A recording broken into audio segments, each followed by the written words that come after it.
ओम श्री गंगानाथाय नमः। जय श्री गुरुदेव, जय श्री दादा गुरुदेव। आप सबका बहुत बहुत स्वागत है आज के सत्संग में।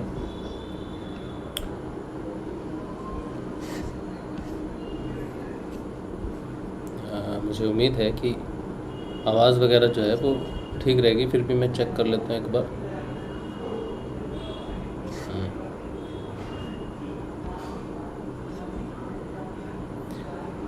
चलिए, तो आज का सत्संग शुरू करेंगे। मेरा नाम राज शिव है और मैं एक सिद्ध योग साधक हूँ।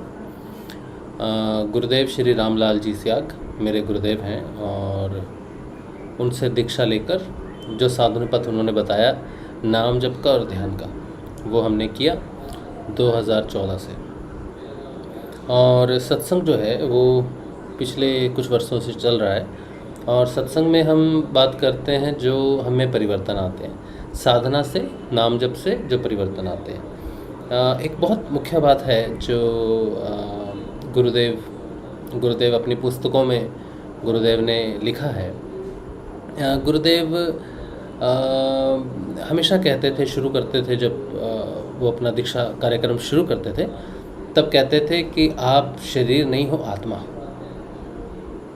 तो आपको ये जो रियलाइजेशन है कि आप कौन हो, आपकी असली फॉर्म क्या है, आप इस असली फॉर्म में आ सकते हो। तो आप कैसे आओगे अपनी असली फॉर्म में, उसकी मैं विधि आपको बताऊंगा। तो गुरुदेव एक शब्द देते हैं जिसे कहते हैं कि ये एक ऐसा शब्द है जो गुप्त रहा, जो सीक्रेट है, जो अभी अभी जो है प्रकट हुआ है। तो इस शब्द को जपने से जो परिवर्तन तुम में आएगा, जिस विज्ञान से तुम में जो परिवर्तन आएगा, वो विज्ञान अभी तक प्रकट नहीं हुआ है। तो ये बहुत बड़ी गुरुदेव बात बोलते थे कि जो विज्ञान प्रकट हो रहा है, गुरुदेव जी कहते हैं कि उनके माध्यम से जो विज्ञान दुनिया के सामने प्रकट हो रहा है, ये आज से पहले प्रकट नहीं हुआ, गुप्त रहा। और आज का जो मुख्य विषय है सत्संग का, वो है जो पश्चिम जगत है, जो ईसाई जगत है। और ईसाई जगत जो है वो जिस तलाश में है, जिस ज्ञान की तलाश में है, वो उन्हें 20वीं सदी के अंत होते होते मिलना शुरू हो जाएगा। यानी कि जो कुछ भी जीसस ने कहा है अपनी भविष्यवाणियों में पूरे ईसाई जगत के लिए, पूरे पश्चिमी जगत के लिए, वो उनको समझ में आना शुरू हो जाएगा 20वीं सदी के अंत में। और 20वीं सदी के अंत में ही सबकी भविष्यवाणियां हैं। सारे जो बड़े बड़े भविष्यवक्ता हुए, उन्होंने भविष्यवाणियां की है कि 20वीं सदी के अंत में, यानी कि 1990 के बाद में बहुत बड़ा दिव्य परिवर्तन जो है आना शुरू हो जाएगा। अब बाइबल में ऐसी बहुत सारी चीज़ें लिखी हुई हैं जो पूरे संसार को प्रभावित करती हैं। बाइबल सिर्फ एक धर्म पुस्तक नहीं है या किसी एक समुदाय तक सीमित नहीं है कि सिर्फ क्रिश्चियन ही हैं जो बाइबल को पढ़ सकते हैं या उनकी है। जिस तरह से भागवत किसी एक समुदाय की नहीं हो सकती है, वैसे ही कोई भी धर्म ग्रंथ जो है वो किसी एक समुदाय से नहीं होता, बल्कि उसकी शिक्षाएं या उसमें जो कुछ कहा गया है वो सारी मानव जाति के लिए कहा जाता है, किसी एक समुदाय जाति के लिए नहीं कहा जाता। तो वो ओवरऑल मनुष्य के परिवर्तन की या मनुष्य के लिए कहा जाता है कि मनुष्य को ये करना है। चाहे एक समुदाय में ही कुछ लोग रहते हों, जब उन पर कोई नियम लागू होता है तो एज ए ह्यूमन होता है, एज ए मनुष्य, तुम मनुष्य हो इसलिए तुम्हें इस तरह से व्यवहार करना चाहिए। तो सिर्फ वो समुदाय का व्यक्ति जो है जिस पर वो नियम लग रहा है कि तुम मनुष्य, तुम इस समुदाय में है इसलिए तुम्हें ऐसा करना चाहिए, तो पहले वो समुदाय से पहले वो एक मनुष्य है। तो जिस धर्म ग्रंथ में, जैसे गीता में कुछ लिखा है, तो वो सारे संसार के लिए लिखा है। तो गीता ये नहीं देखती कि मुझे हिंदू पढ़ रहा है, मुस्लिम पढ़ रहा है या ईसाई पढ़ रहा है। वो तो मनुष्य जाति के लिए एक कर्म की, एक ज्ञान के, एक आत्म जागृति के प्रति और जीवन के प्रति जो है वो संदेश देती है। तो वो मनुष्य का संदेश है, उसमें कोई जाति, समुदाय, देश की कोई मुख्य बात नहीं। इसी तरह से बाइबल में भी कुछ ऐसी महत्वपूर्ण जानकारियां हैं जो मनुष्य जगत के लिए हैं या सारे मनुष्यों के लिए हैं। तो तो उनमें कुछ रहस्य हैं जिसे रेवलेशंस बोलते हैं या प्रकाशित वाक्य बोलते हैं। तो उसमें बहुत गहरे ऐसे संदर्भ हैं जो ईसाई जगत और जो पश्चिम जगत और पूर्व जगत के बीच में संबंध स्थापित करते हैं, जो हमें एक करते हैं। यानी कि अलग अलग धर्मों को अगर एक करता है तो वो करता है हमारा एक जैसा होना, कि हम सब है तो मनुष्य हैं, हो सकता है रंग अलग हो, भाषा अलग हो, लेकिन मूल रूप से हमारा जो शरीर है, जैसा शरीर मेरा है वैसा ही अन्य लोगों का है। संसार में जितने भी लोग हैं सबका शरीर एक जैसा ही है। जो परिवर्तन एक मनुष्य में आता है वो सारे मनुष्यों में एक जैसा परिवर्तन आता है। किसी में अलग परिवर्तन आएगा, किसी में अलग परिवर्तन आएगा, ऐसा नहीं है। शब्दों के माध्यम से जब कोई अपनी भाषा में किसी चीज़ को प्रसारित करता है या एक्सप्लेन करता है तो शब्दों के माध्यम से उसके कहने का तरीका अलग हो सकता है, लेकिन जब वो उस पथ पर चलता है, उसको रियलाइजेशन में लाता है, तब पता चलता है कि जो रियलाइजेशन एक व्यक्ति में पूर्व के क्षेत्र में आ रही है वो पश्चिम के क्षेत्र में भी वही रियलाइजेशन आती है। तब दोनों में जब एक समान परिवर्तन आता है तब वो देखते हैं कि हाँ, मुझ में जो परिवर्तन है तुम में भी वो परिवर्तन है। तो हमारे परिवर्तन में हमारी भाषा में इसे ये कहा गया है और हमारी भाषा में इस परिवर्तन को ये कहा गया है। जैसे मैं आपको एक सिंपल सी बात समझाता हूँ। हमारे गुरुदेव कहते हैं कि जब कोई व्यक्ति, कोई साधक गुरु से दीक्षा लेता है, गुरु के मंत्र की दीक्षा लेता है और वो गुरु के बताए अनुसार जो है वो साधना करता है। साधना करने के बाद उसमें कुछ क्रियात्मक परिवर्तन आते हैं और क्रियात्मक परिवर्तन आने के बाद उसकी धारणा जो है वो अपने गुरु में पक्की होती है कि मैं इसका नाम जप रहा हूँ, इसका ध्यान कर रहा हूँ तो मुझ में कुछ परिवर्तन आ रहे हैं। तो उसकी धारणा पक्की होती है गुरु के प्रति कि इनमें कुछ है। जैसे ही गुरु के प्रति धारणा पक्की होती है वो समर्पण कर देते हैं कि प्रभु अब सब कुछ आपका है। जैसे ही वो समर्पण करते हैं तो उनका नया जन्म होता है, जिसे हम हमारे वैदिक शास्त्रों में जिसे हमने संज्ञा दी है द्विज होने की। तो भारतीय योग शास्त्र में द्विज की बात आती है। तो द्विज का मतलब होता है, जो द्विज जो शब्द है ये है कि दूसरा जन्म। द्विज का मतलब है दूसरा जन्म। तो गुरुदेव द्विज के शब्द को थोड़ा एक्सप्लेन करते हैं। गुरुदेव कहते हैं कि मनुष्य जो है, मनुष्य के जो माता पिता हैं वो पहले भौतिक गुरु हैं, वो भौतिक शरीर की रचना करते हैं, हाड़ मांस के शरीर की रचना करते हैं। तो पहले गुरु जो हैं वो माता पिता होते हैं, हमारे शरीर की रचना करते हैं। और दूसरा होता है आध्यात्मिक गुरु, जो मनुष्य को आत्म रूप में चेतन करता है और आत्म साक्षात्कार करवाता है। तो जो आध्यात्मिक गुरु है, जो दीक्षा देता है जिस मंत्र की, और शिष्य उसको जपता है और अपने आत्म स्वरूप में, अपनी रियल फॉर्म में प्रकट होता है। तो माँ बाप ने जो जन्म दिया शरीर के रूप में दिया तो वो गुरु कहलाए। उन्होंने एक जन्म दिया, एक जीवन चल रहा है, उसी जीवन के चलते चलते एक आध्यात्मिक गुरु आता है और फिर से आत्म रूप में जागृत कर देता है कि तुम शरीर नहीं हो, आत्मा हो। जिस दिन मनुष्य के जीवन में आत्मा जागृत हो जाती है उसका पूरा जीवन बदल जाता है। वो अब दूसरी यात्रा पे निकल पड़ता है जिसे आध्यात्मिक यात्रा कही गई है। तो एक ही जीवन में व्यक्ति दो यात्राएं करता है, एक भौतिक यात्रा करता है और एक समर्थ गुरु के मिलने के बाद, आत्मा जागृत होने के बाद दूसरी यात्रा जिसे आध्यात्मिक यात्रा कहते हैं। तो आध्यात्मिक यात्रा ऊर्ध्वगमन की होती है, जो हृदय के क्षेत्र से शुरू होती है। तो यहाँ से मनुष्य जो है उसे द्विज कहा गया है। अब ये हमारी भारतीय फिलॉसफी है।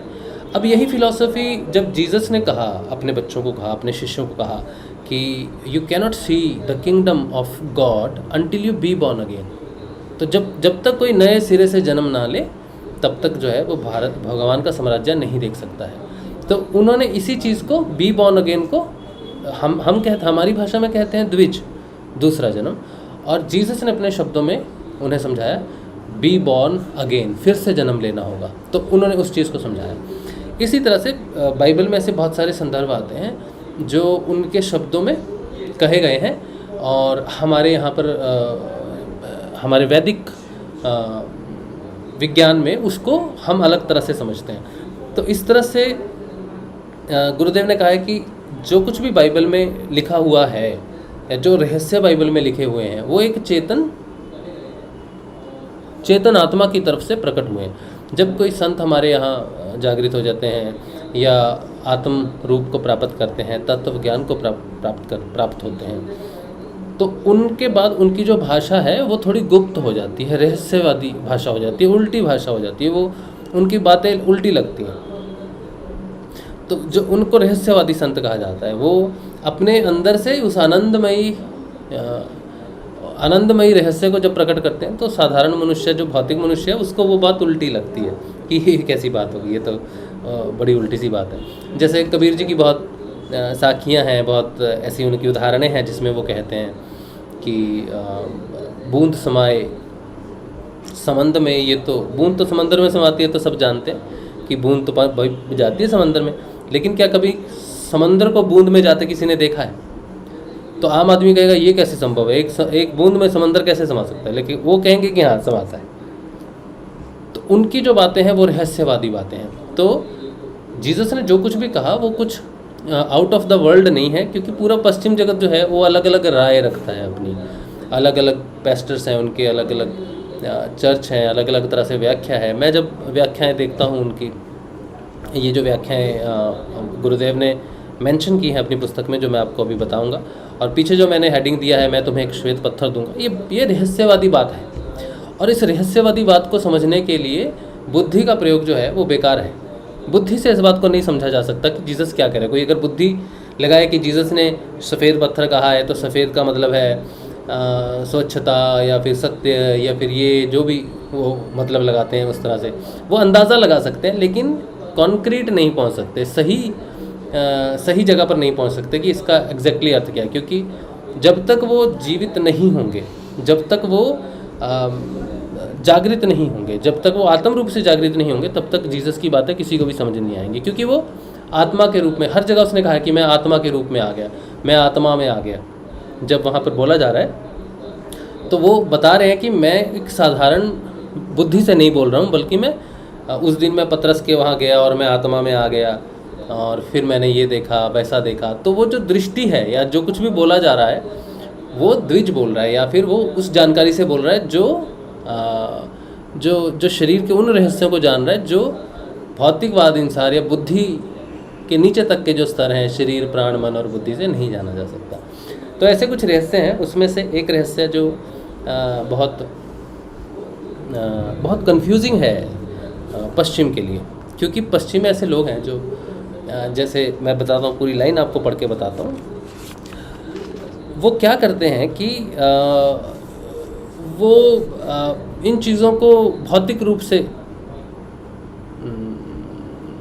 व्यवहार में लाते हैं। जैसे एक नाम दे देते हैं, कोई नन होता है, कोई चर्च में जाता है, अपना जीवन समर्पित कर देता है, तो उसको एक नाम दे देते हैं, और इस तरह से ये चीज़ें भौतिकवाद में करते हैं। सफ़ेद कपड़े हैं और नन हो गए हैं, तो वो ये सफ़ेद कपड़े हैं जो जीसस ने कहा है कि कुछ ऐसे लोग हैं जिन्होंने अपने कपड़े मैले नहीं किए हैं, जिनके वस्त्र भी सफ़ेद हैं और वो मेरे साथ चलेंगे। तो सफ़ेद वस्त्रों का, ये सफ़ेद वस्त्रों से कोई लेना देना नहीं है।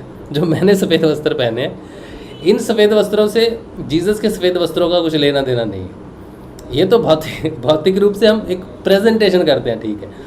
तो कोई नन है या कोई पेस्टर है या फिर कोई सफ़ेद वस्त्र में है, तो वो वस्त्र नहीं है जो जीसस कहते हैं कि मैं तुम्हारे वस्त्र जो हैं, जिन्होंने अभी सफ़ेद वस्त्र हैं, जिनके वस्त्र अभी मैले नहीं हुए हैं, वो मेरे लोग हैं।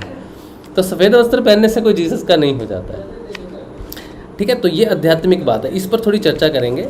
और इसमें सबसे गुप्त बात ये वाली है जो मैंने पीछे लिखी है, मैं तुम्हें एक श्वेत पत्थर दूंगा और उस पर एक नाम लिखा होगा, और उस नाम को उसके पाने वाले के सिवाय कोई दूसरा नहीं जानेगा, ठीक है। अब इसमें मुख्य चीज़ें क्या है कि उसमें लिखा है कि शुरू से लिखा है कि जो जय पाए, सबसे पहला शब्द है जो जय पाए। बस यहीं पर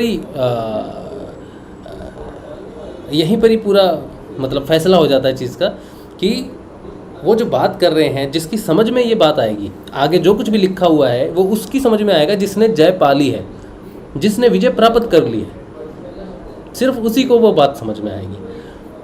तो अगर कोई इस चीज़ को फर्दर एक्सप्लेन करता है और उसने अभी स्वयं जय नहीं पाई है, तब तक वो उस चीज़ को नहीं समझ सकता है, क्योंकि उसमें लिखा है कि मैं तुम्हें गुप्त मन्ना से दूंगा, गुप्त मन्ना में से कुछ दूंगा, और एक पत्थर भी, श्वेत पत्थर भी तुम्हें दूंगा जिस पर एक नाम लिखा होगा, जिससे पाने वाले के सिवा दूसरा कोई नहीं जानेगा।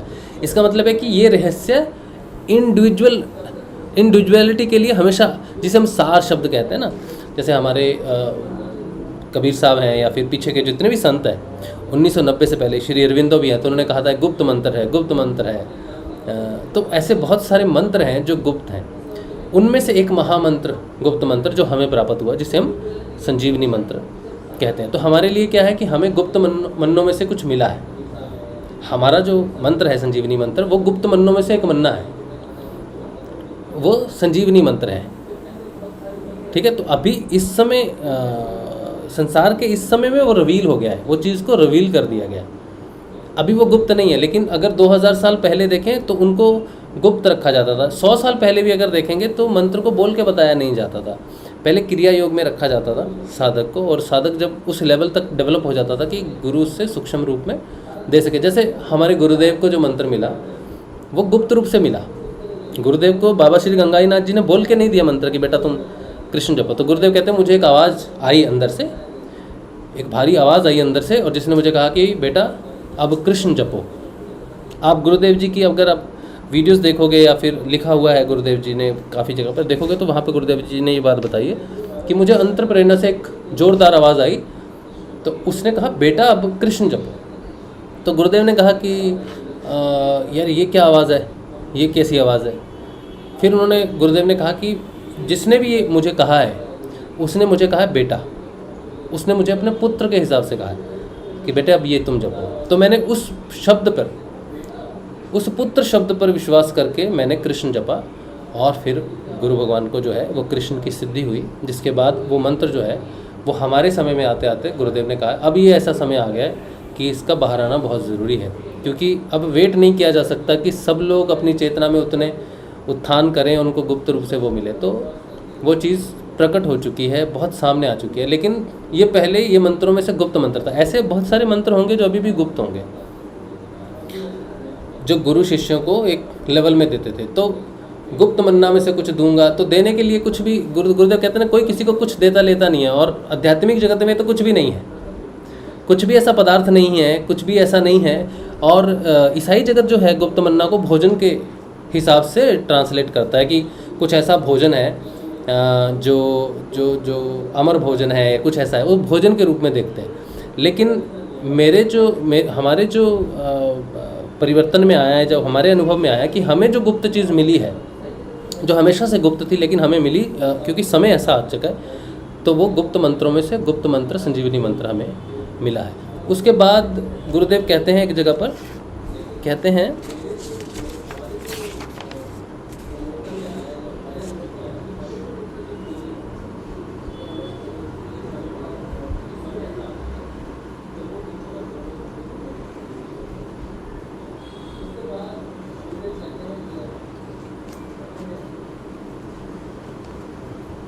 एक मिनट।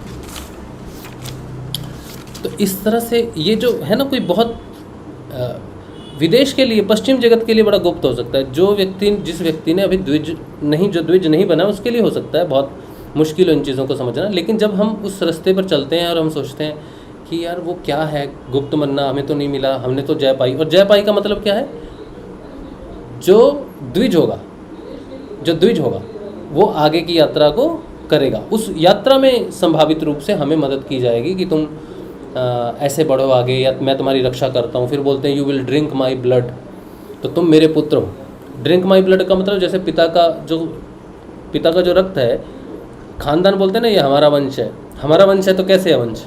तो कहते हैं मेरा खून बहता है, तुझ में मेरा खून है ना। तो खून का मतलब है कि तुम मेरे वंशज हो, तुम मेरे पुत्र हो। तो जीसस भी कहते हैं कि जो जय पाएगा वो मेरे साम्राज्य में रहेगा, और मैं तुम्हारे साथ भोजन करूँगा और तुम मेरे साथ भोजन करूँगा। You will drink my blood, तो तुम मेरी संतान कहलाओगे, तुम मेरे बच्चे कहलाओगे, और तुम्हें फिर दूसरी मृत्यु से हानि नहीं होगी। तो वो द्विज होने की बात है। और ड्रिंक माई ब्लड का मतलब है तुम मेरे हो, अब तुम मेरे हो। अच्छा, इसके अलावा 52 अभी मैंने ये बात नहीं बोली है, पत्थर वाला जो संदर्भ है ना, वो मैं आपको भी बताऊंगा। ये गुरु जी की पुस्तक है, इसका नाम है पवित्र धार्मिक ग्रंथ बाइबल की भविष्यवाणियाँ। यीशु मसीह कहते हैं, मैं तुम्हारे पास पिता की ओर से एक सहायक भेजूंगा जो सीधा पिता की ओर से निकलता है, वह मेरी गवाही देगा। तो जीसस की गवाही तब हो सकती है जब लोग चेतन हो जाएंगे, आत्म रूप में आएंगे, क्योंकि उसने जो कुछ भी कहा वो आत्म रूप में कहा।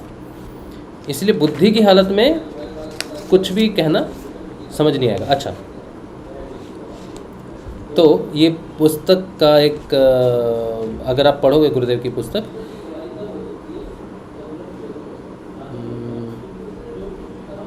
12वां चैप्टर, सेंट जॉन के प्रकाशित वाक्य, कहते हैं गुरुदेव ने क्या लिखा है, कहते हैं बाइबल का यह आखिरी हिस्सा वास्तव में बाइबल के प्राण है। सेंट जॉन एक बहुत बड़े महान संत थे, वे यीशु के मुक्तिदाता सद्गुरु थे। जिस प्रकार हमारा इतिहास बताता है कि भगवान श्री राम और भगवान श्री कृष्ण को भी गुरु धारण करने पड़े थे, उनके गुरु अच्छी प्रकार जानते थे कि वे कोई साधारण मानव नहीं हैं, फिर भी उन्हें शिक्षा दीक्षा दी।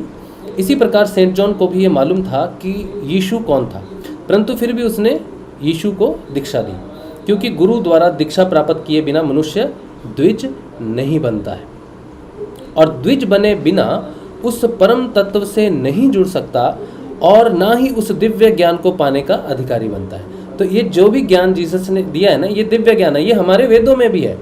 इसीलिए मैं कहता हूँ कि बाइबल से हिंदू सोचते हैं कि हम अपने शास्त्र पढ़ें, क्यों पढ़े? बाइबल कोई अलग नहीं है, कोई अलग ग्रह से नहीं होती है, वो भी मनुष्य के लिए ही लिखी गई है।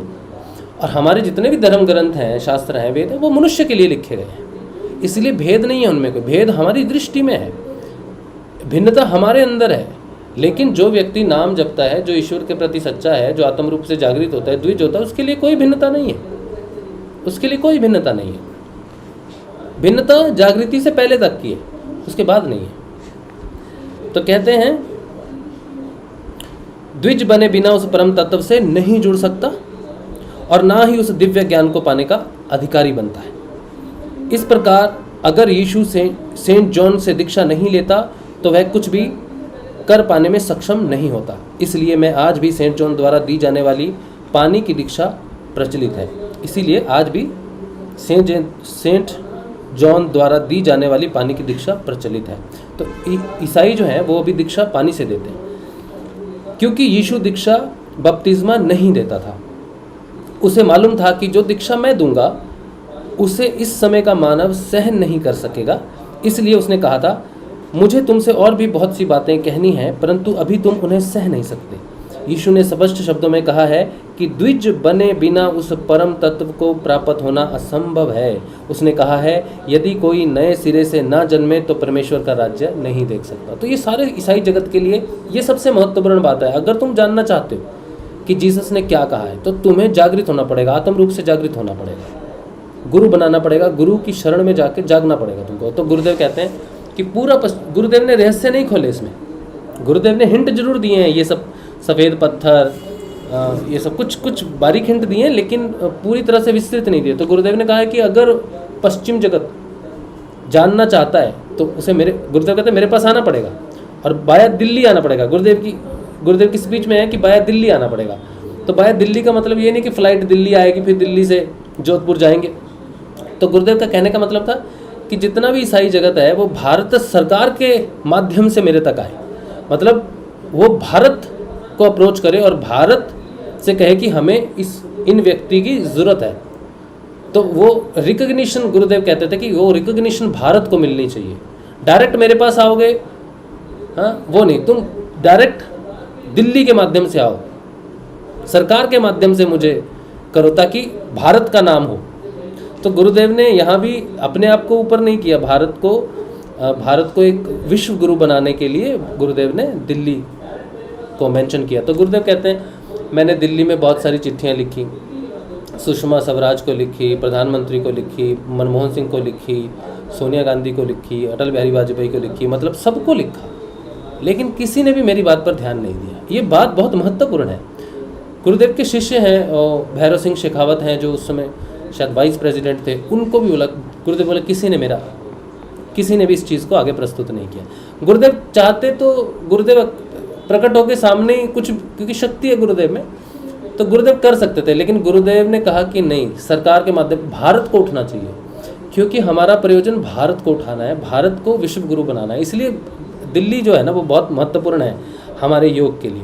तो जब पश्चिम आएगा तो दिल्ली के माध्यम से जब आएगा तब संस्था उस समय बहुत महत्वपूर्ण हो जाएगी, क्योंकि संस्था रिप्रेजेंट करेगी गुरुदेव को। इसीलिए आज जो संस्था में कुछ परिवर्तन आ रहे हैं जो बहुत अच्छे लग रहे हैं, देख के बहुत प्रोत्साहन दे रहे हैं वो सबको काम करने के लिए। ऐसा बहुत शुरू में होता, बहुत शुरू में ये चीज़ें होती तो शायद थोड़ी तस्वीर अलग होती, लेकिन प्रयास हो रहा है, बहुत अच्छा हो रहा है। और ये इसीलिए हो रहा है कि समय बड़ा विकट है और रिकॉग्निशन इस समय बहुत ज़रूरी है। भारत की रिकॉग्निशन बहुत ज़रूरी है कि भारत से हो रहा है ये काम, गुप चुप की बात नहीं है। तो गुरुदेव क्या कह रहे हैं? गुरुदेव कहते हैं प्रकाशित वाक्य में कहा है, यीशु मसीह का प्रकाशित वाक्य जो उसे परमेश्वर ने इसलिए दिया कि अपने दासों को वे बातें जिनका शीघ्र होना अवश्य है दिखाएं, और अपने स्वर्ग दूत को भेजकर उसके द्वारा अपने दास यूहन्ना सेंट जॉन को बताया। जो भविष्यवाणियां बाइबल में की गई हैं उन सब को मूर्त रूप से घटने से पहले ही दिखाया गया है। इससे यह प्रमाणित होता है कि हमारा दर्शन जो कहता है ना, अनलिमिटेड भूत और भविष्य देखा जा सकता है, ये हमारा दर्शन तो बहुत पहले से कह रहा है। बाइबल ने तो कुछ 2000 साल पहले कहा कि जो भविष्यवाणियां बाइबल में लिखी गई हैं कि ये होगा, वो होगा, पत्थर, सूरज टल जाएगा, चांद टल जाएगा, लेकिन मेरी बातें नहीं टलेंगी। तो भविष्य देख के कहा आगे क्या होने वाला है। तो गुरुदेव ने कहा कि हमारा जो दर्शन है पतंजलि अष्टांग योग में जो लिखा हुआ है वो तो बहुत पहले लिखा है। तो उसमें लिखा कि जब साधक गुरु से दीक्षा लेके द्विज होता है तो उसे प्रति ज्ञान की प्राप्ति होती है, जिसमें 6 सिद्धियां हैं। तो अनलिमिटेड भूत और भविष्य देखा जा सकता है, हमारा दर्शन कहता है। और बाइबल में जो कुछ भी बताया गया है वो भविष्य दर्शन से लेकर लिखा गया है कि ये होगा। फिर कहते हैं कि इससे यह प्रमाणित होता है कि जो बात हमारा दर्शन कहता है कि अनिश्चित काल तक के भूत भविष्य को देखना सुनना संभव है, पूर्ण सत्य है। पश्चिम को यह ज्ञान 20वीं सदी के आखिरी दशक में मिलेगा, यानी कि 1990 के बाद। बाइबल की भविष्यवाणियों का मात्र यही अर्थ है। इसलिए यीशु मसीह ने भविष्यवाणी की है कि थोड़े दिनों के बाद वह तुम पवित्र आत्मा से बपतिस्मा पाओगे, कि कुछ दिनों के बाद, not many days hence you will be baptised with Holi ghost, कि तुम पवित्र आत्मा से दीक्षा पाओगे कुछ दिनों के बाद ही। तो कुछ दिनों का मतलब है, गुरुदेव ने इसको एक्सप्लेन किया था कि 2 डेज को 2 डेज बोलेंगे, और अगर बोलेंगे मैनी डेज तो 2 दिन से ज़्यादा नहीं। तो 2 दिन से ज़्यादा नहीं मतलब वो जिस समय उन्होंने ये भविष्यवाणी की वो आत्मा के रूप में की, तो एक दिन को 1000 साल माना। तो नॉट मैनी हेंस डेज, तो 2000 साल से ज़्यादा नहीं लगेगा। 2000 साल के ख़त्म होने से पहले वो चीज़ प्रकट होना, ये जीसस की भविष्यवाणी थी। नॉट मैनी डेज, तो 2 दिन पूरे नहीं होंगे, उस 2 दिन दूसरे दिन के अंत में तुमको मिल जाएगा। तो 20वीं सदी के अंतिम दशक में 1990 के बाद तुम्हें जो है जो बैप्टिज्मा है वो पानी से नहीं देने की ज़रूरत, फिर वो होली घोस्ट देगा। तो गुरुदेव ने जो दीक्षा देनी शुरू की, गुरुदेव जो दीक्षा देते हैं वो आत्मदान की दीक्षा देते हैं, जो इसमें लिखा है कि baptise with the Holi ghost. तो गुरुदेव ने वो काम शुरू किया 1990 के बाद, लास्ट दशक में। बिल्कुल एक्यूरेट बात आती है बाइबल की भविष्यवाणी और गुरुदेव का दीक्षा प्रोग्राम जब शुरू।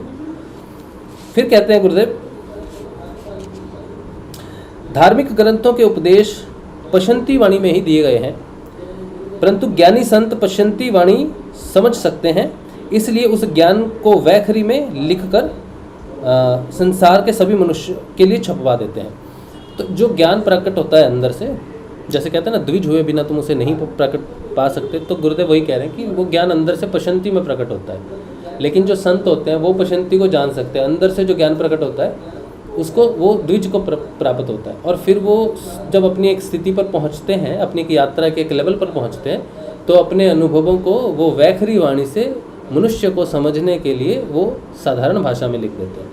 लेकिन वही मनुष्य जिसके लिए लिखे हैं, जब वो साधारण भाषा में पढ़ता है तो वो अपनी बुद्धि के अनुसार जब उसका अर्थ निकालता है तो फिर वही पत्थर ढूंढता है, पत्थर देता है, सफ़ेद वस्त्र बाहर से पहनने की कोशिश करता है, जबकि वो वैसा नहीं होता। वो पशंती का ज्ञान है, वो लिखा है जानकारी के लिए, रिकॉर्ड्स के लिए कि हाँ ऐसा होता है।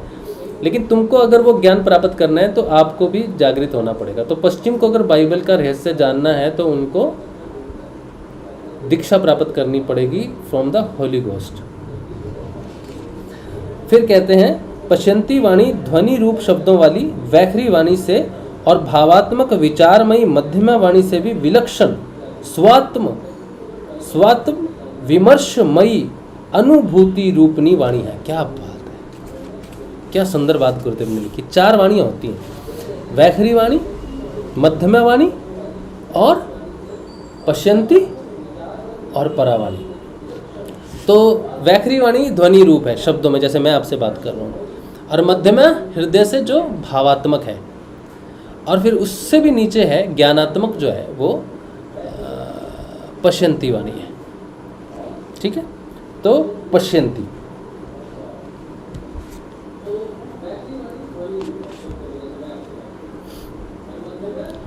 तो कहते हैं भावात्मक विचार में मध्यमा वाणी से भी विलक्षण स्वात्म विमर्शमयी अनुभूति रूपनी। तो जो आपको अपने जीवन में वो घटना से अनुभूत होगा, आपके यथार्थ जीवन में वो चीज़ प्रकट होगी, उस अनुभव से आप जानोगे कि ये घटना घट रही है।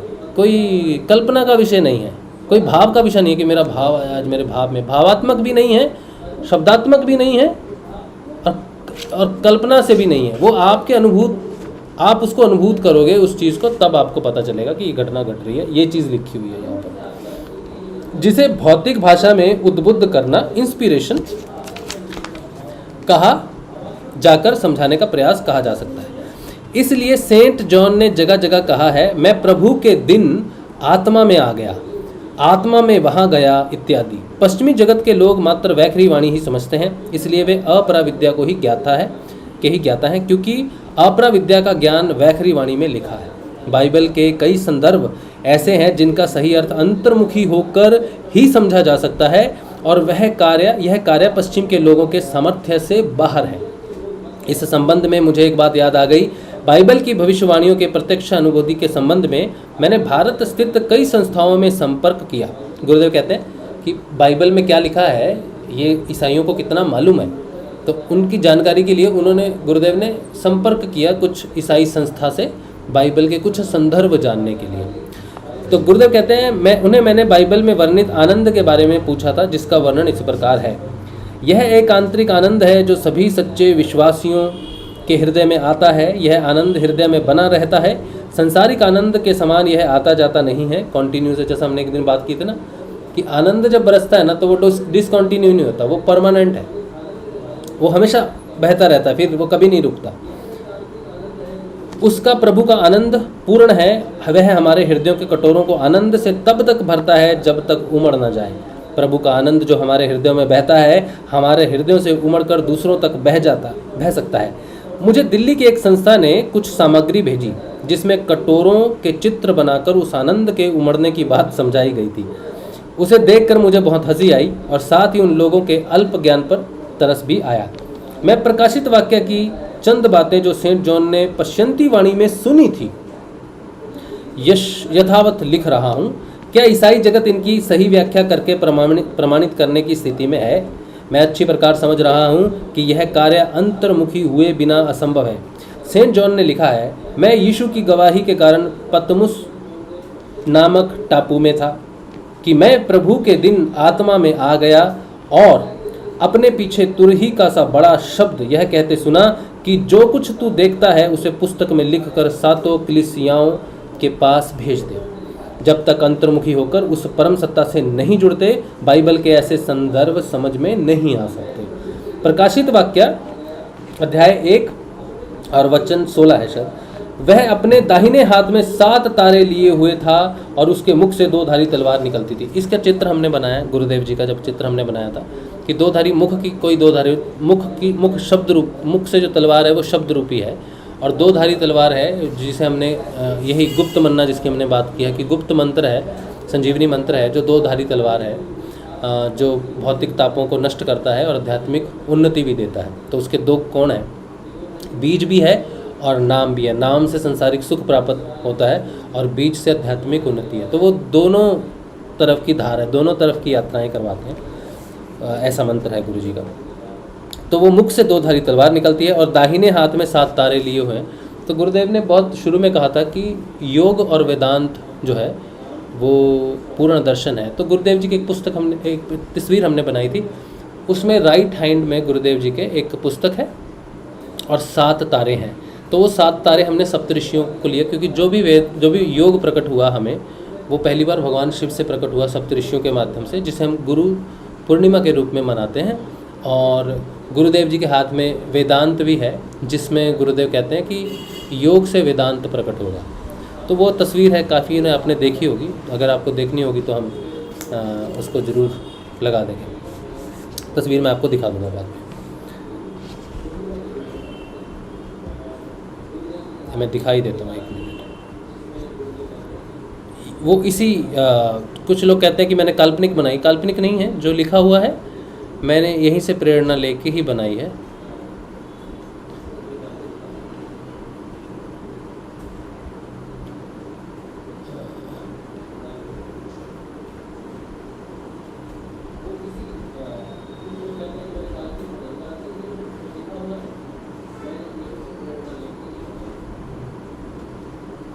हाँ,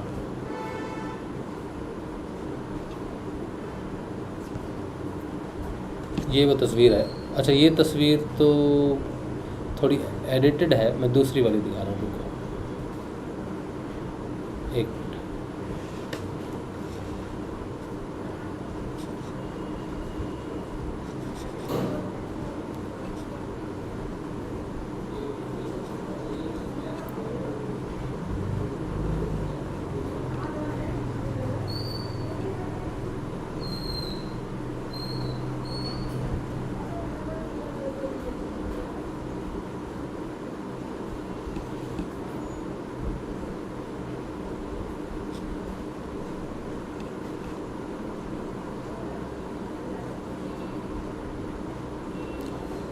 ये एक तस्वीर में तस्वीर है।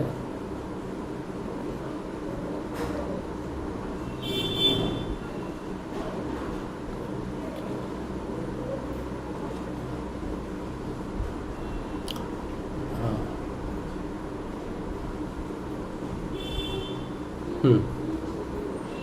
ये वाली तस्वीर देखिए आप।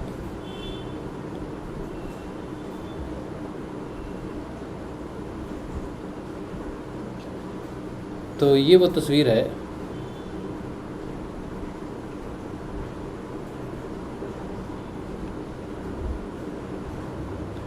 तो देखिए, ये इस पुस्तक में गुरुदेव जी का जो लिखा था, मैंने उसी तरह से उसको लिखना चाहा, बनाना चाहा।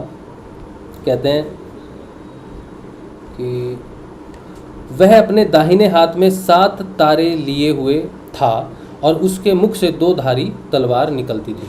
तो ये देखिए, मुख की तलवार संजीवनी मंत्र, जैसे हमने कहा कि 2 तरफ आध्यात्मिक और भौतिक यात्रा दोनों तरफ होती है इस मंत्र से। और गुरुदेव जी के हाथ में जो है वो 7 तारे जो सप्तऋषियों को, जो योग को दर्शाते हैं। 7 तारे हमारे लिए योग का दर्पण है, योग दर्शाते हैं।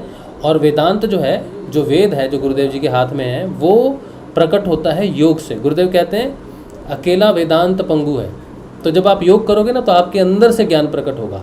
तो गुरुदेव जी ने जो हाथ में वेदांत पकड़ा है वो ज्ञान है जो योग से प्रकट होगा। तो योग और वेदांत, पूर्ण दर्शन। तो गुरुदेव जी का जो दाहिना हाथ है वो पूर्ण दर्शन को दिखाता है, और मुख की तलवार जो है, जो गुरुदेव जी ने हमें संजीवनी मंत्र दिया। तो ये कोई कल्पना नहीं है, मेरी कल्पना नहीं है कि मैंने ये तस्वीर बनाई, ये गुरुदेव जी की पुस्तक में इसकी बात की हुई है। अच्छा, फिर क्या कहते हैं?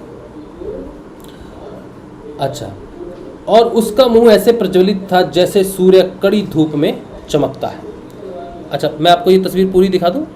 तो इसके अलावा ये देखिए, ऊपर में जो अति मानसिक है, सुपर माइंड, नॉन डुअलिटी है, ये पूर्ण विकास है मनुष्य का। जब उसमें पूर्ण योग की स्थिति में वो आ जाएगा, तो उसकी जो चेतना का जो कॉन्शियसनेस है वो अति मानसिक सुपर माइंड नॉन डुअलिटी, जिसको मैंने नीले प्रकाश में दिखाने की कोशिश की थी कि गुरुदेव जिस प्रकाश में है, नीले प्रकाश में है, वो ऐसा प्रकाश है जिसे हमने सुप्रामेंटल प्रकाश माना है। और नीचे में जो एक मिनट,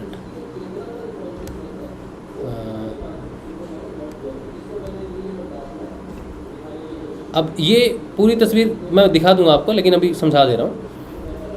ये जो बीच का हिस्सा था वो था सफ़ेद प्रकाश, जिसे हम डुअलिटी बोलते हैं, इक्वालिटी।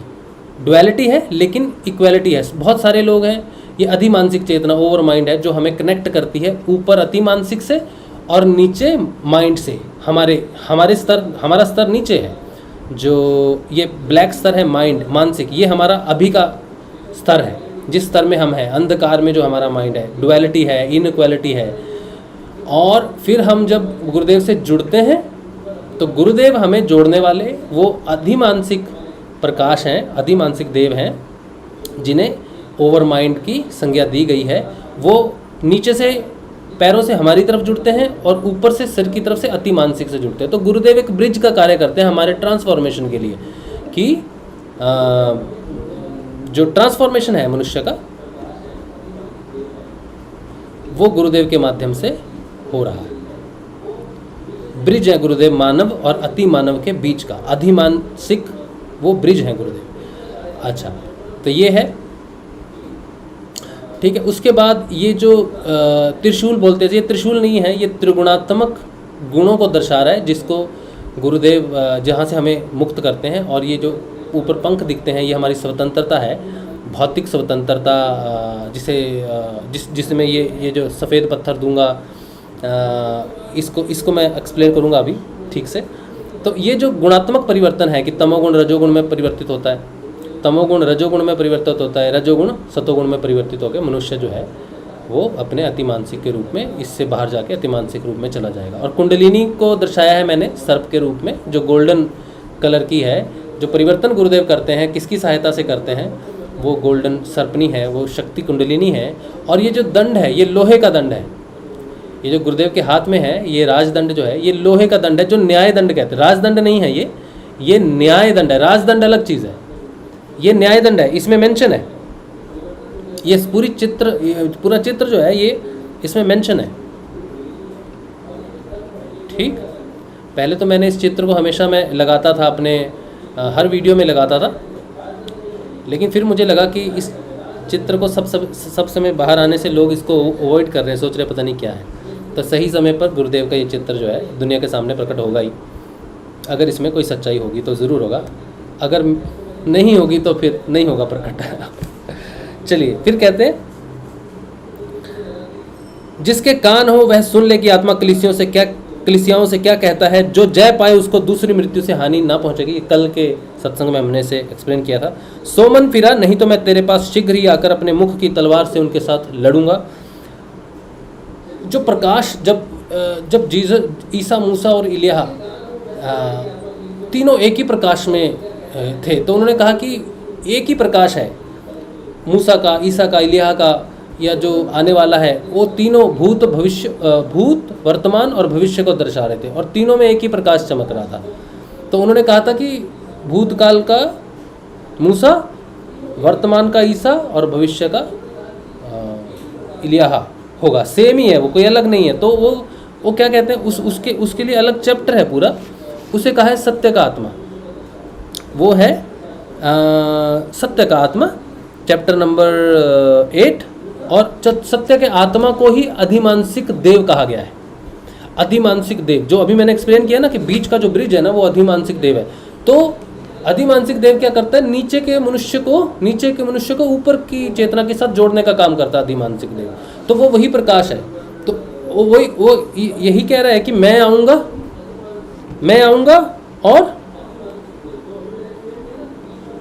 तो क्या बोल रहे हैं, अपने मुख की तलवार के साथ लड़ूंगा। तो यही बात हमने की कि गुरुदेव, जो बहुत सारे जो ईसाई जगत के जो लोग हैं, वो जब ध्यान करते हैं तो गुरुदेव का जो स्वरूप है वो जीसस में बदल जाता है। तो वो पूछते हैं कि ये क्या रहस्य है, कैसे। तो गुरुदेव कहते हैं ये तो आपको जानना है कि क्या रहस्य है। अब आपके सामने सारे रहस्य प्रकट हो जाएंगे बाइबल के, जब आप ध्यान करोगे, जब आप आगे बढ़ोगे तो आप रहस्य को जान जाओगे।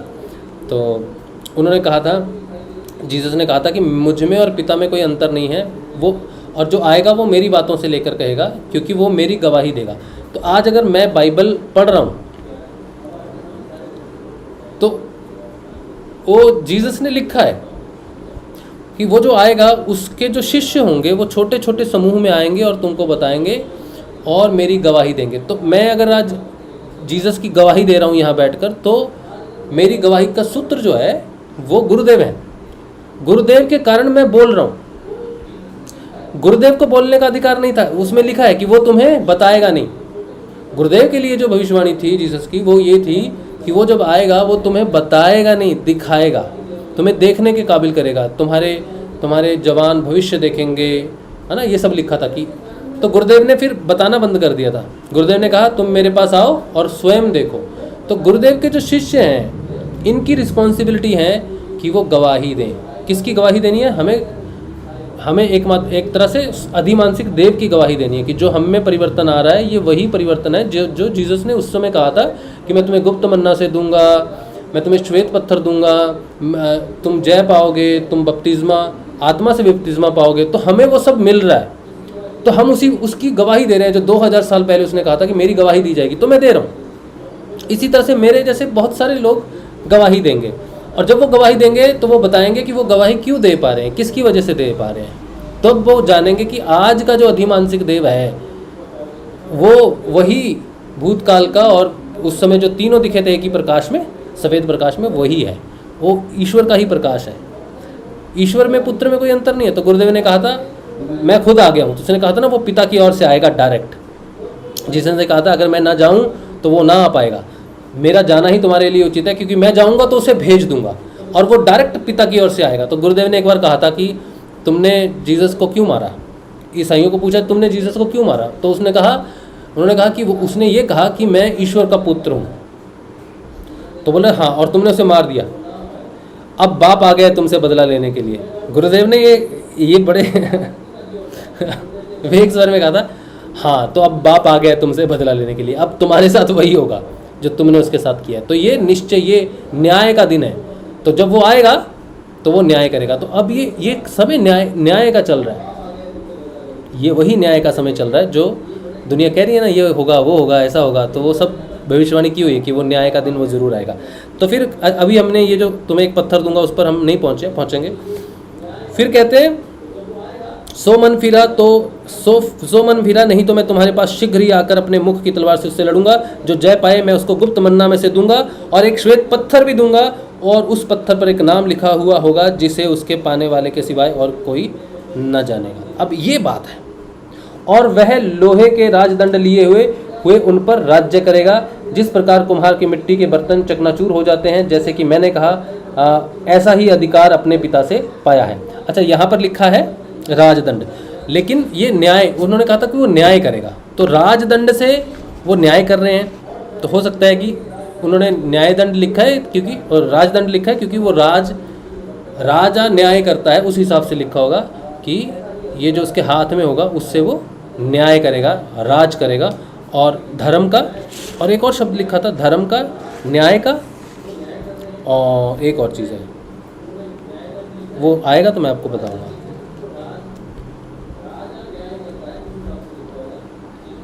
पाप का, न्याय का, और एक चीज़ लिखी थी, और धर्म का उत्तर देगा। पाप का उत्तर देगा कि तुम्हें पापों से मुक्त करेगा, सब पापों से मुक्त करेगा। जो नीचे जो त्रिशूल है ना, वो त्रिगुणात्मक पाप को दर्शाता है। तमोगुण, रजोगुण, सतोगुण जो कर्म है वो कर्मों से तुमको मुक्त करेगा। तो पाप का मतलब है कि जितने भी गुणात्मक हैं, जब कोई व्यक्ति द्विज होता है तो उसमें गुणात्मक परिवर्तन आता है। गुरुदेव ने कहा ना कि तुम द्विज हो जाओगे तो गुणातीत हो जाओगे, तो गुणों से मुक्त हो जाओगे गुरुदेव के आने से। तो पाप में तुम्हें निरुत्तर करेगा, फिर न्याय करेगा। न्याय जो है वो स्थापित करेगा कि कौन बचेगा, अभी जो चल रहा है, जितना भी चल रहा है, कौन रहेगा, न्याय करेगा। फिर धर्म को स्थापित करेगा, धर्म में तुम्हें निरुत्तर करेगा कि धर्म की स्थापना करेगा। तो 3 शब्द कहे हुए जो 3 लेवल पे गुरुदेव के आध्यात्मिक कार्य को दर्शाते हैं। और ये जो तीनों कार्य हैं कि पाप में निरुत्तर करना, मतलब निष्काम कर्म की संज्ञा। तो गुरुदेव कहते हैं मैं तुम्हें जो दीक्षा देता हूँ ना वो निष्काम कर्म है। तो वो पाप को निरुत्तर करना तीनों कर्मों से, तीनों गुणात्मक कर्मों से परे भी एक स्थिति है जिसे हम निष्काम कर्म में रह सकते हैं। तो उसको निरुत्तर किया पाप को। और न्याय होगा, जो बचेंगे वो ईश्वर के जो आगे दिव्य मानव जो होंगे उनके लिए ये न्याय होना ज़रूरी है कि ईश्वर उन घटनाओं को घटाए ताकि उसके चुने हुओं को बचाया जा सके, नहीं तो वो लोग नहीं बचेंगे। तो न्याय होगा और धर्म की स्थापना होगी, फिर से सत्य की स्थापना होगी। ये तीनों काम जो हैं ये गुरुदेव ने दीक्षा देख के वही काम किए हैं अपने आध्यात्मिक जीवन में, जिसकी वो तस्वीर जो हमने बनाई है वो तीनों चीज़ों को दर्शाती है कि गुरुदेव की आध्यात्मिक तस्वीर है। अच्छा, अब जो बात करते हैं, अच्छा मैं इसे पूरा पढ़ता नहीं अभी, क्योंकि हमारा जो टॉपिक है वो ये कि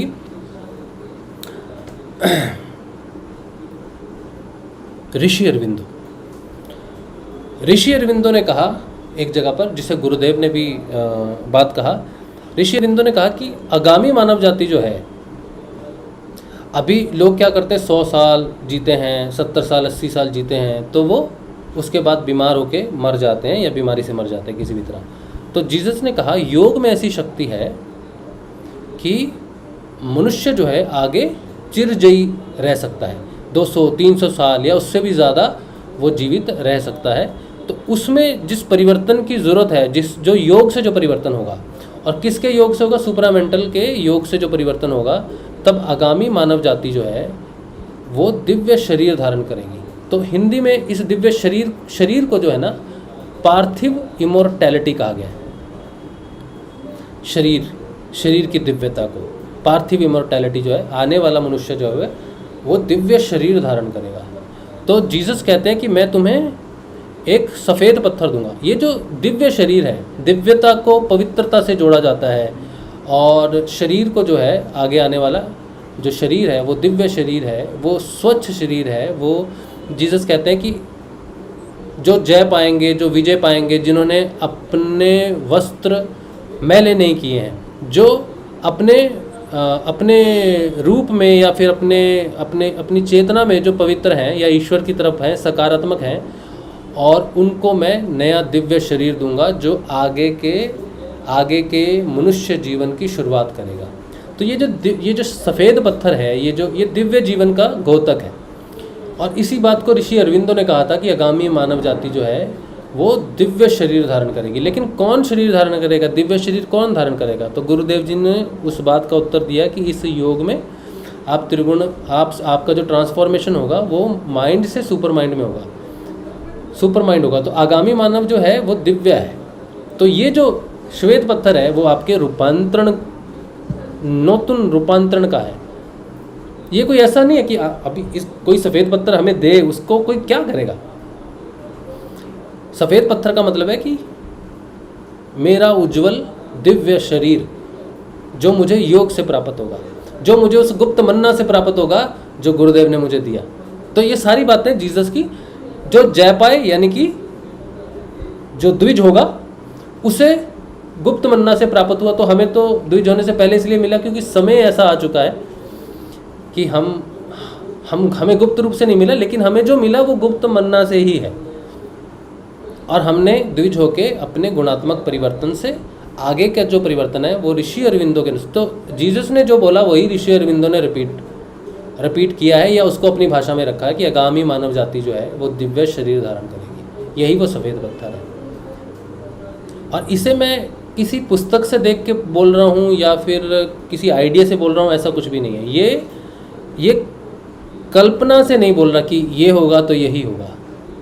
ये मैं अपने अनुभव से बोल रहा हूँ कि जो रूपांतरण हमें इस समय हो रहा है, या जो रूपांतरण ऋषि अरविंदो ने मनुष्य को दिया है कि ये शरीर मिटेगा नहीं, पवित्र शरीर होगा, और उसमें हमारा परिवर्तन हो रहा है। हम जब ध्यान में जा रहे हैं, हमारा ध्यान लग रहा है, ऐसे कलयुग में जो ध्यान का विषय ही नहीं है।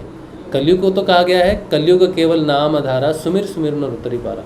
तो इसमें ध्यान कैसे प्रकट हो सकता है, इसमें ध्यान कैसे नीचे उतर के आ गया? इसका मतलब है कि कलयुग तक नाम रहा, और कलयुग के परिवर्तन के लिए ध्यान में प्रवेश करना, आत्म रूप से जागृत होना, और आत्मा ही है जो शुद्ध है, जो पवित्र है, जिसे उज्ज्वल कहा गया है, वही है, उसी का वस्त्र है जिसे जीसस ने कहा है कि जिन्होंने अपने वस्त्र मैले नहीं किए हैं उनको मैं सफ़ेद पत्थर दूंगा, एक नया नाम दूंगा, दिव्य मानव है वो नाम जो नूतन नाम है वो दिव्य मानव का है, आगामी मानव जाति है। तो इस रहस्य को अगर जीसस को समझना है, जीसस की बातों को समझना है, तो पश्चिम को पहले तो योग में आना पड़ेगा और फिर ऋषि अरविंदो को पढ़ना पड़ेगा।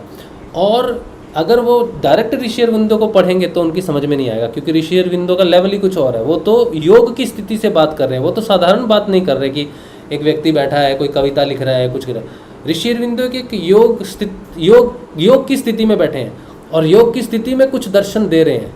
लेकिन वो दर्शन कैसे प्रकट होगा, कौन देगा वो स्थिति किसी मनुष्य को, कौन देगा वो परिवर्तन जो ऋषि अरविंदो बोल रहे हैं। तो ऋषि अरविंदो ने कहा कि 24 नवंबर 1926 को श्री कृष्ण का अधिमानसिक के रूप में फिजिकल में अवतरण हुआ, जिसे हम अपने गुरुदेव के रूप में जानते हैं। तो गुरुदेव से जुड़े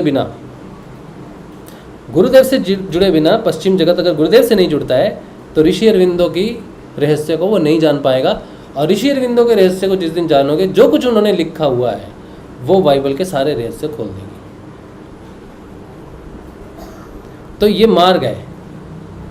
ऋषि अरविंदो अगर वेद है तो गुरुदेव योग है।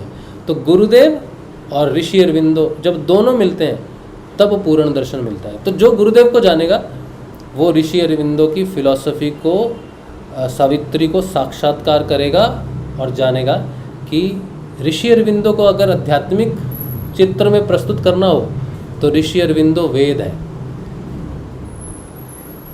और गुरुदेव को अगर आध्यात्मिक दृष्टि में प्रस्तुत करना हो तो गुरुदेव योग है। योग और वेदांत, तब जाके भारत का जो दर्शन है वो पूर्ण होता है। तो ये रहस्य है जो आपको योग से और ध्यान से प्रस्तुत होगा। कोई पत्थर, ऐसा पत्थर देने से उसको क्या करोगे पत्थर से?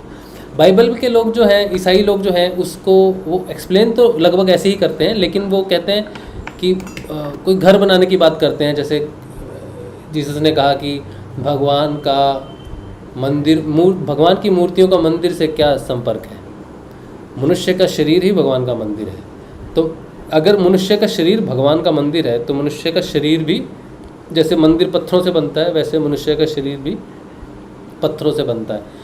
तो वो ये तो एक्सप्लेन करते हैं कि इसको पत्थर समझते हैं और ये पवित्र हो जाएगा या इस तरह से करते हैं, लेकिन वो दिव्य शरीर की बात नहीं करते, या दिव्य रूपांतरण की जो योग से प्राप्त होगा वैसा नहीं करते। वो कहते हैं कि अच्छे कर्म करो, शराब छोड़ दो या बुरी हरकतें छोड़ दो तो आपको जीसस के साम्राज्य में प्रवेश मिलेगा, स्वर्ग में प्रवेश मिलेगा। तो वो स्वर्ग जनित रास्ते को देख रहे हैं, लेकिन हम स्वर्ग को नहीं देखते। हम कहते हैं कि हृदय का स्वर्ग, जो हृदय में जो परमात्मा वास करता है, हृदय ही वो है जहाँ परमात्मा वास करता है, बाहर कोई अन्य जगह पर कोई स्वर्ग नहीं है।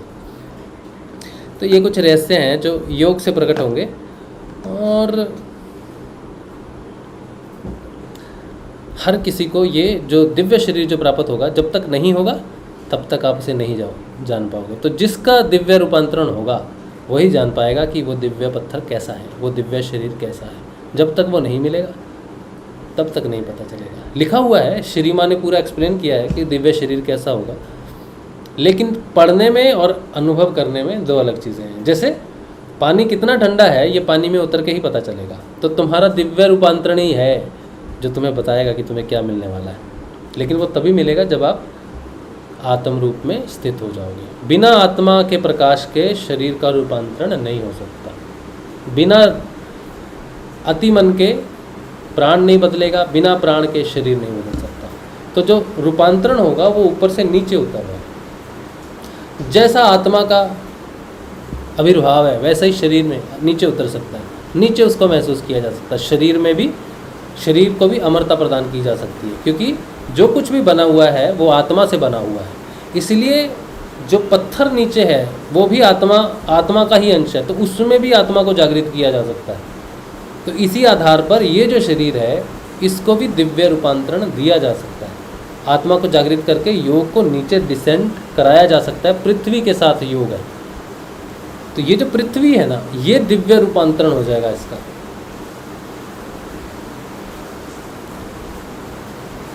पृथ्वी का योग है ये, नीचे जबरदस्त है ये। चलिए, तो ये बात है। अब कुछ प्रश्न उत्तर अगर मेरे लायक हो, मैंने जो भी बोला है, ये गुरुदेव जी की पुस्तक है, बाइबल की भविष्यवाणी है, इसकी PDF आपको मिल जाएगी। आप किसी भी ग्रुप में बोलेंगे ना कि हमको पुस्तक चाहिए, तो ये पुस्तक का PDF आपको मिल जाएगा। इसमें गुरुजी की बहुत रहस्यमयी बातें हैं, छोटी सी पुस्तक है, सभी को पढ़नी चाहिए। एक बार पढ़ने में समझ नहीं आएगी, दूसरी बार नहीं आएगी, तीसरी बार नहीं आएगी, लेकिन जैसे जैसे आपका योग बढ़ेगा वैसे वैसे इसका रहस्य भी खुलता जाएगा। चलिए, तो प्रश्न उत्तर जो है वो ले लेते हैं। कितना समय हो गया? 1 घंटा हो गया। आप सबको जय श्री गुरुदेव।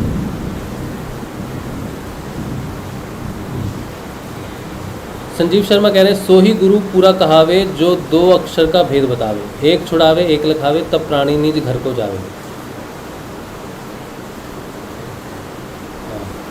ये कोई कबीर जी का ही लिख रहे होंगे आप।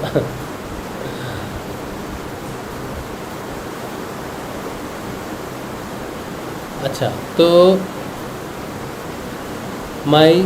ये जो बात आपने लिखी है ना, यही है, जो गुरु आपको जीवित करेगा ना, जो आपको दूसरा जन्म देगा, वही सच्चा गुरु होगा, वही सच्चा गुरु कहलाएगा, जो आपको योग प्रदान कर सकता है। योगेश्वर वही सारे भेद खोलता है। ठीक है, अंदर जब आत्मा रूपी गुरु जागृत होता है ना, तभी सारे भेद खुलते हैं, नहीं तो नहीं खुलते। राम सिंह कह रहे, सबको चेतन क्यों नहीं करते? सबका अलग अलग समय है राम सिंह जी, सबका अलग अलग, योग में सबका अलग अलग समय रहता है। ठीक है, जो नाम जपेगा उसको जरूर जरूर अमृत मिलेगा। नाम जपते रहो, आप सही समय पे मिलेगा। जिस चीज़ की जब सबसे ज़्यादा ज़रूरत होगी ना, आप जब उस लायक हो जाओगे, पात्र हो जाओगे, तो आपको जरूर मिलेगा। भगवान आपका दुश्मन थोड़ी है। प्रीशियस टाइम कह रहे हैं, वाणी की टाइप्स पर शॉर्ट वीडियो बनाइएगा भैया। वैखरी वाणी और ये सब ना, ठीक है, बनाएंगे। संगीता शर्मा, भाई आप गुरुदेव जी की कौन सी पुस्तक पढ़ रहे हैं? हाँ, ये बता दिया मैंने आपको, ये आपको PDF मिल जाएगा, आप मुझे मैसेज कर देना, हम आपको दे देंगे। पवित्र बाइबल की भविष्यवाणियाँ। हाँ, आगे उन्होंने आंसर मिल गया उन्हें। उसके बाद स्पिरिचुअल वर्ल्ड ऑफ गुरुदेव सियाग, जय श्री गुरुदेव। गुप्त मन्ना, गुप्त मंत्र को भी संकेत, हाँ बिल्कुल मनोज ना, हाँ गुप्त मन्ना वही तो है, उसी में तो गुप्त मंत्र ही तो मिला है हमको। हाँ, रीना कह रही हैं, बाइबल की शिक्षा भी गूढ़ रहस्य है, किंतु ईसाई समुदाय तो भौतिकता में रहता है, कैसे चेतन होगा? गुरु परंपरा वहाँ नहीं है। इसीलिए तो गुरुदेव ने कहा कि आओ मेरे पास, मैं तुम्हें दीक्षा दूंगा, लेकिन तुम्हें बाया दिल्ली आना पड़ेगा, भारत का नाम उठाना पड़ेगा। हाँ, गुरुदेव तो यही कहते थे। तो इसीलिए तो हम जितने भी शिष्य हैं ना, हमारी जो आवाज़ है यही पहुँचेगी वहाँ। हमारी चेतना जो है ये गुरुदेव की आवाज़ है। गुरुदेव का सच्चा प्रचार जो है वो साधक करेगा जो चेतन हो जाएगा। अगर सारे साधक पड़े रहे, किसी को चेतना ही नहीं आई, तो क्यों आएगा विदेश? वो देखेगा कि ये गुरु हैं, अच्छा क्या बदलाव दिया है शिष्यों में, तो बोलेंगे ये बीमारी ठीक हो गई, वो बीमारी ठीक हो गई, वो तो ठीक है। लेकिन मूल मकसद तो बाइबल में तो बीमारियों को ठीक करने के लिए नहीं लिखा गया सब कुछ, उसके रहस्य तो अलग हैं। सफ़ेद पत्थर कहाँ है, किसको मिला है सफ़ेद पत्थर, कौन किसकी जय हुई है, किसको गुप्त मन्ना से मिला है, वो तो यही पूछेंगे, वो तो यही पूछेंगे। तो वो आध्यात्मिक विकास शिष्यों का बहुत ज़रूरी है, तब जाके जो है गुरुदेव जी का प्रचार होगा वहाँ पर। आप लोग करोगे, हम लोग करेंगे, समय सही आने पर सब पता चलेगा उनको, क्योंकि वो छुपा नहीं रहेगा। सूर्य जब उदय हो जाएगा, पश्चिम में जब सूर्य उदय होगा, तो उनको पता चलेगा प्रकाश हो गया है। सुशांत कुमार कह रहे हैं, क्रिया योग सिद्ध योग से अलग है। क्रिया योग सिद्ध योग का हिस्सा है, अलग नहीं है, अंश है। क्रिया योग अंश है। जैसे पतंजलि अष्टांग योग जो है, यम नियम आसन प्राणायाम प्रत्याहार, ये जो 5 अंग हैं, ये क्रिया योग का हिस्सा है। ठीक है, उसके बाद धारणा, ध्यान और समाधि सहज योग का हिस्सा है। तो क्रिया योग और सहज योग मिलकर जो है सिद्ध योग, पूर्ण योग, एक योग अष्टांग योग कहलाते हैं। और सिद्ध योग का मतलब है कि आपको अलग अलग अंगों को सिद्ध नहीं करना है, पहले क्रिया योग करना है, फिर ध्यान योग में अलग से कुछ करना पड़ेगा। गुरुदेव ने कहा कुछ नहीं करना है। ये जो 8 अंग हैं, क्रिया योग, सहज योग, जिसे पूर्ण योग, राज योग, कुंडलिनी योग, सहज योग की संज्ञा दी जाती है, उसे सिद्ध योग कह दिया। गुरुदेव ने कहा ये योग, ये आज तक ऐसे प्रकट नहीं हुआ कि तुम मुझसे जुड़ो, मेरा दिया नाम जपो और मेरा ध्यान करो और तुम्हें वो सब प्राप्त हो जाएगा जो हमें प्राप्त है। तो गुरुदेव को क्रिया योग, सिद्ध योग, सहज योग, नाद योग, लय योग, जप योग सब कुछ सिद्ध है। गायत्री सिद्ध है, कृष्ण सिद्ध है, निर्गुण निराकार सिद्ध है, सगुण साकार सिद्ध है। तो गुरुदेव कहते हैं मेरे माध्यम से जो प्रकट हुआ वो आज तक नहीं हुआ, मुझसे जुड़ जाओ तो जो परिवर्तन मुझ में है वो तुम में सहज में आ जाएगा। तो सिद्ध योग का मतलब है गुरु शिष्य की परंपरा में होने वाला परिवर्तन। गुरु की आज्ञा का पालन करो और गुरु से सब कुछ ले लो बिना किसी कष्ट के, इसे सिद्ध योग कहते हैं। ठीक है, जो योगानंद परमहंस जी सिखाते हैं। हाँ, वो क्रिया योग, इसलिए वो उस समय में शब्द गुप्त था तो वो डायरेक्ट मंत्र की दीक्षा नहीं देते, वो क्रिया योग में रखते हैं। पहले एक ऐसे मंत्र से रखते होंगे जो प्रस्तुत है सबके सामने। लेकिन कोई शिष्य जब अब प्रत्याहार तक डेवलप हो जाता है तो वो उसको ध्यान में आगे बढ़ाया जा सकता है। ऐसे ही होता था। लहड़ी महाशय तो ध्यान में जाते थे, स्वप्न में जाते थे और दीक्षा करते थे। वो लोग ऐसे ही करते थे, जो डेवलप हो जाता था क्रिया योग से उसको आगे ध्यान योग में, स्वप्न में जाके दीक्षा कर देते थे। गुरुदेव ने भौतिक रूप में अवतरण करके हमारे सामने आके कहा ये जपो, ये ध्यान करो क्योंकि हम उतने अच्छे नहीं हैं कि हम लहड़ी महाशय के शिष्य हों, योगानंद जी के शिष्य हों, जिनको पहले क्रिया योग से शुद्ध किया जाए। हमारी शुद्धि असंभव है। ठीक है, हम लोग नीच और अधम किस्म के इंसान हैं। मैं तो हूँ, आप तो नहीं हो। मेरे जैसा व्यक्ति जो बिल्कुल नीचे गिरा हुआ है वो क्रिया योग से उठी, वो क्रिया योग कर नहीं सकता क्योंकि मन से बड़ा कमज़ोर है, शक्ति नहीं है मन में। तो गुरुदेव नीचे आते हैं, कहते हैं बेटा कोई शक्ति नहीं है ना दिक्कत नहीं है, सकारात्मक है, बदलना चाहता है, हाँ बदलना चाहता हूँ गुरुदेव, तो मेरा नाम जपो, मेरा ध्यान करो, इसी से तेरे में परिवर्तन हो जाएगा। तो क्रिया योग अपने आप होता है कुंडलिनी से। ठीक है सुशांत जी, चलिए अब जो है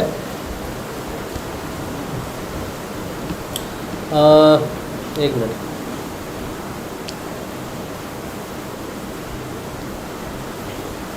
आपका और तो कोई प्रश्न नहीं है इस पे? ठीक है,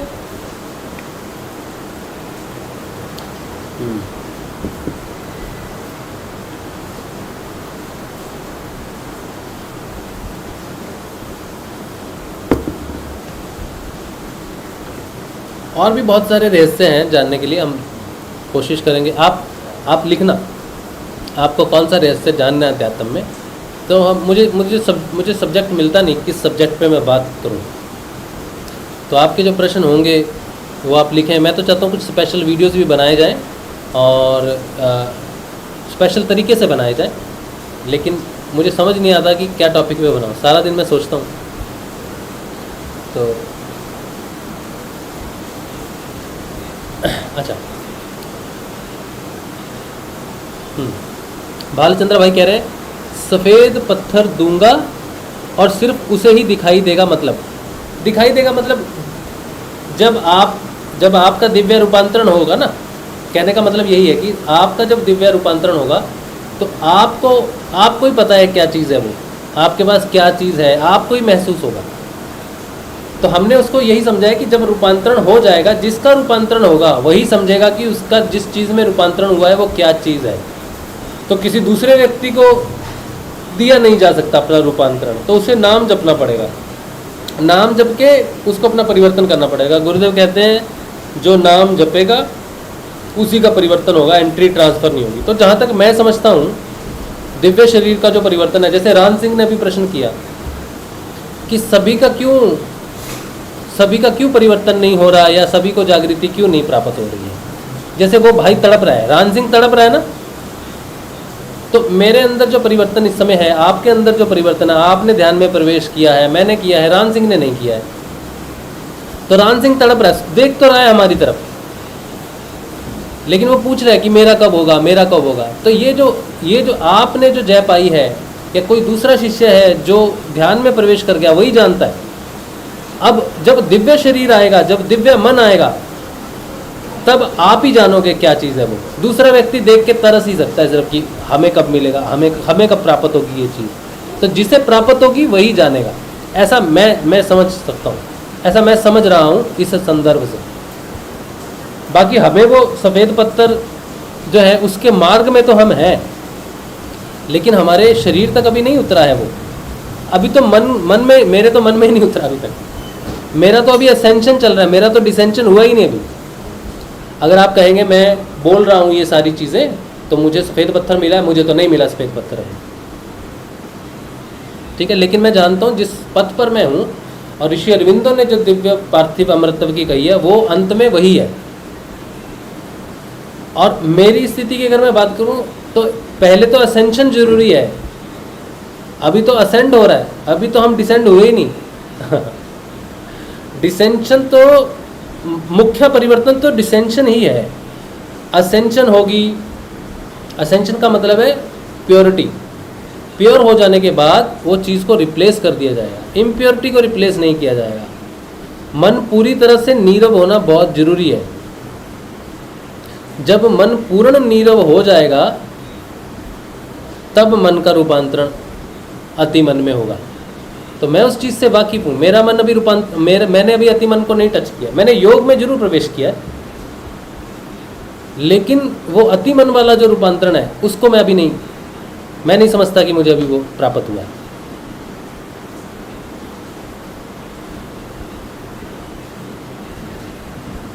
एक जगह पर बात आती है, ऋषि अरविंदो कहते हैं कि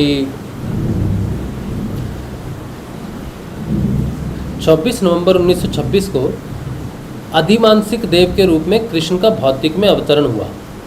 तो कृष्ण आनंदमयी है, कृष्ण अतिमानसिक नहीं है। कृष्ण का अतिमानसिक से योग होता है, कृष्ण अतिमानसिक का कृष्ण से योग होता है, ठीक है। ये बात आती है वहाँ। अब बात ये है कि जब आत्मा जागृत हो रही है, आत्मा के जागृत होते ही हम योग में प्रवेश करते हैं,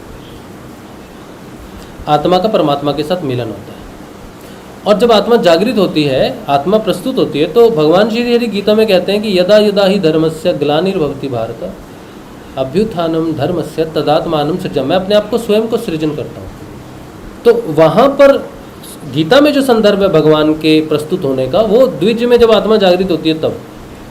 और ऋषि अरविंदो बोलते हैं कि अतिमानसिक का श्री कृष्ण से योग होता है। श्री कृष्ण अतिमानसिक नहीं है, श्री कृष्ण आनंदमयी है। तो जब आनंद प्रकट होने लग जाएगा जीवन में, तब समझ सकते हैं कि भगवान का योग हो रहा है। तो उस हिसाब से तो योग प्राप्त मुझे योग की प्राप्ति हुई। लेकिन भगवान श्री कृष्ण एक जगह कहते हैं कि वो आधे कच्चे योगी को रहस्य प्रकट नहीं होते हैं। तो योगी भी त्रिगुणातीत होना चाहिए, जिसे क्या नाम दिया था,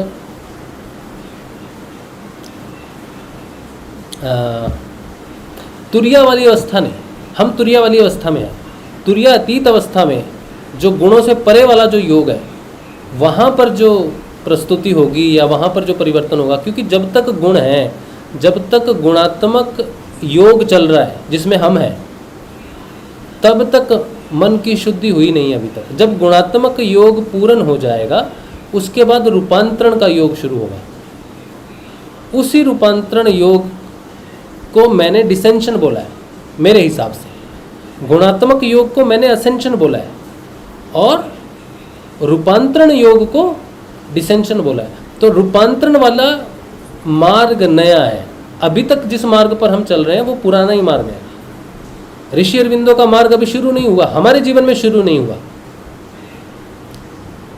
ऋषि अरविंदो ने जो हमारे लिए नीचे प्रस्तुत किया है, धरती पर जिस चीज़ को उतारा है, वो क्या है, उसको साक्षात्कार करना अभी संभव नहीं है। वो डिसेंशन में होगा। तो रास्ता अभी असेंशन का अभी भी लंबा है रास्ता। और जब तक डिसेंशन वाला योग शुरू नहीं होता, नीचे के रूपांतरण का योग, दिव्य मन रूपांतरण में आएगा, फिर प्राण, फिर शरीर। जब तक मन का रूपांतरण शुरू नहीं होता, तब तक ऋषि अरविंदो के बारे में कुछ भी कहना वो क्या कहना चाह रहे हैं, किस परिवर्तन की बात कर रहे हैं, कौन से दिव्य युग की बात कर रहे हैं, दिव्य मनुष्य की बात कर रहे हैं, तब तक नहीं जाना जा सकता। हमने अभी दिव्य गुणात्मक योग में, दिव्य युग में प्रवेश नहीं है। ऋषि अरविंदो भी वो अभी उनको समझा नहीं जा सकता, पूर्ण रूप से नहीं समझा जा सकता। तो आप जो बात बोल रहे हो, सफ़ेद पत्थर दूंगा और सिर्फ उसे ही दिखाए, तो इसका मतलब मूल रूप से, पूर्ण स्पष्ट रूप से जब समझ में आएगा जब हमारा डिसेंशन का रूपांतरण होगा। क्योंकि जीसस जो कह रहे हैं वो भी रूपांतरण ही कर रहे हैं, वो भी आगामी मानव जाति के रूपांतरण की बात कर रहे हैं, ऋषि अरविंद भी रूपांतरण की बात कर रहे हैं, गुरुदेव भी रूपांतरण की बात कर रहे हैं। लेकिन हमारा तो अभी शुद्धिकरण चल रहा है। हम तो अभी अपने आप को उस लेवल पे लेके जा रहे हैं जहाँ पर हमारा रूपांतरण शुरू हो। तो जब तक हमारे अंदर तीनों गुणों की चेतना है, जब तक हमारा गुण गुणात्मक, जब तक हमारा मन गुणात्मक है, तब तक रूपांतरण संभव ही नहीं है, शुरू नहीं हो सकता तब तक।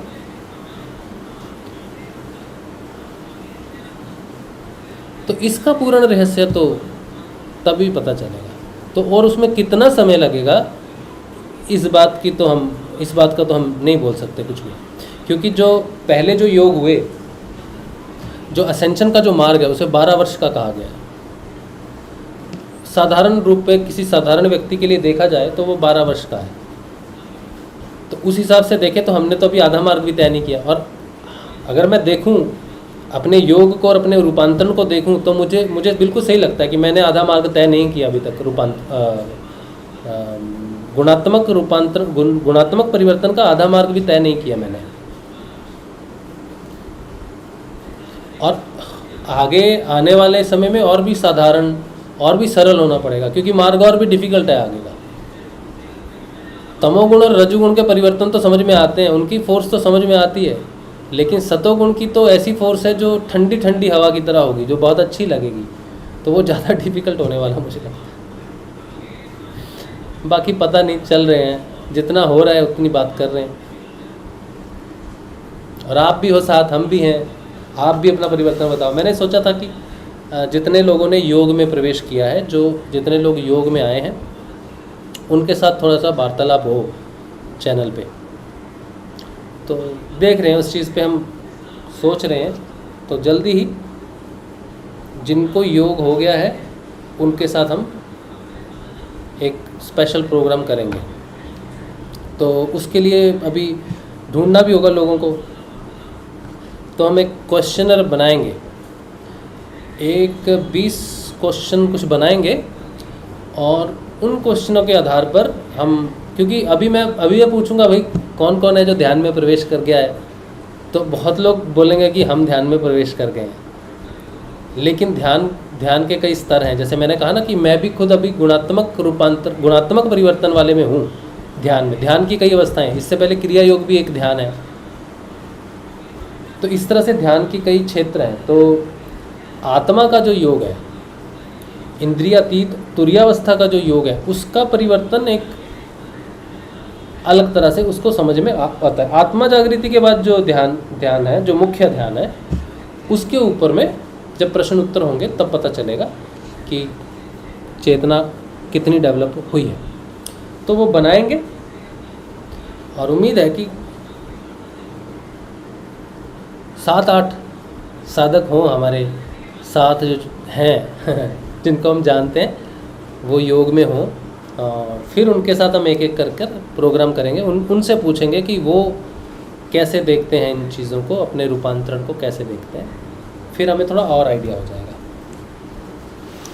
अभी तक तो मैं ही बोल रहा हूँ, अपने अनुभव को मैं ही शेयर कर रहा हूँ। अभी तक तो मैंने कहीं भी नहीं देखा कोई व्यक्ति आत्मा योग के परिवर्तन को कोई भी नहीं शेयर करता, कोई भी नहीं है कि एक भी चैनल। सब बीमारियों को लेके हैं या अनुभवों को लेके हैं, दिव्य अनुभवों को लेके हैं। लेकिन आध्यात्मिक ज्ञान की बात कोई नहीं करता, कोई भी नहीं है। होंगे, बहुत सारे होंगे, शायद उनके पास प्लेटफॉर्म नहीं है या फिर बात करने के लिए तरीका नहीं है, तो हम ढूंढेंगे उनको। गुरुदेव की कृपा हुई तो बहुत लोग मिलेंगे और फिर वो जब सामने आएंगे और वो जब अपना अनुभव बताएंगे तब हमें पता चलेगा कि बहुत सारी ऐसी चीज़ें हैं जो अलग अलग साधक अलग अलग रूप में समझते हैं, क्योंकि मार्ग तो बड़ा विस्तृत मार्ग है, सब अपने अपने तरीके से समझ के उसको विस्तार करते हैं। चलिए, तो आगे जो है, जो सेकंड भाग होता है सत्संग का, उसमें हम अध्ययन करते हैं श्रीमद् भागवत का। ठीक है, चलो मैसेज आप जो भी लिखेंगे लिख देना, मैं बाद में देखूँगा। और जो भी आज मैंने सत्संग किया है, अगर इस पर आपकी कोई विचारधारा हो, आप क्या मानते हो, ठीक है, और आपको लगे कि मेरी विचारधारा से हो सकता है कि आपकी थोड़ी विचारधारा अलग हो, या आपका कुछ सारांश अलग हो, तो आप जरूर प्रस्तुत करो। मेरी बात फाइनल नहीं है।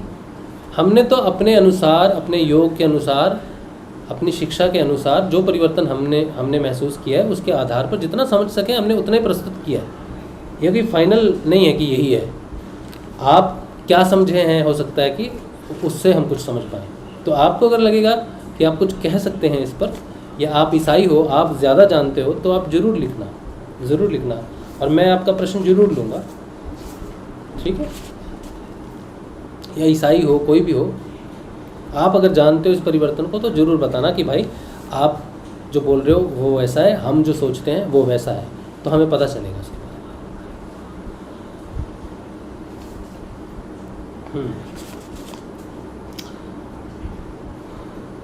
तो कहाँ थे हम?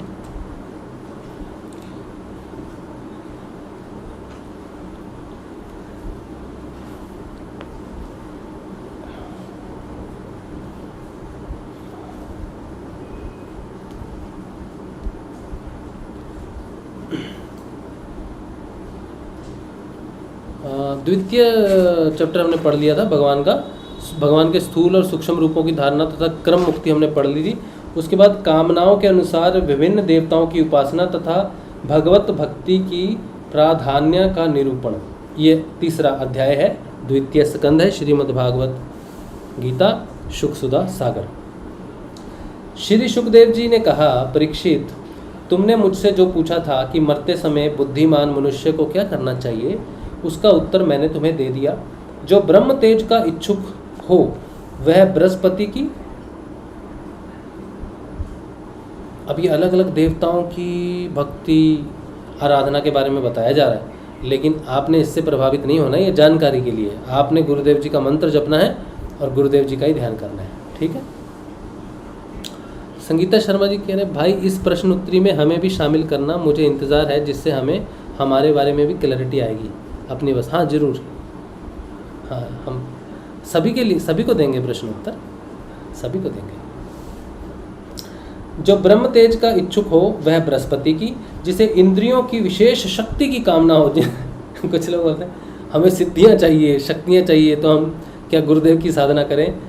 तो हम उन्हें बोलते हैं कि भाई अगर आपको आत्म जागृति चाहिए तो आप गुरुदेव की साधना करो, लेकिन अगर शक्तियाँ वक्तियाँ चाहिए तो आप किसी गुरु को ढूंढो, क्योंकि हमारे गुरुदेव का प्रयोजन शक्तियाँ देना है नहीं।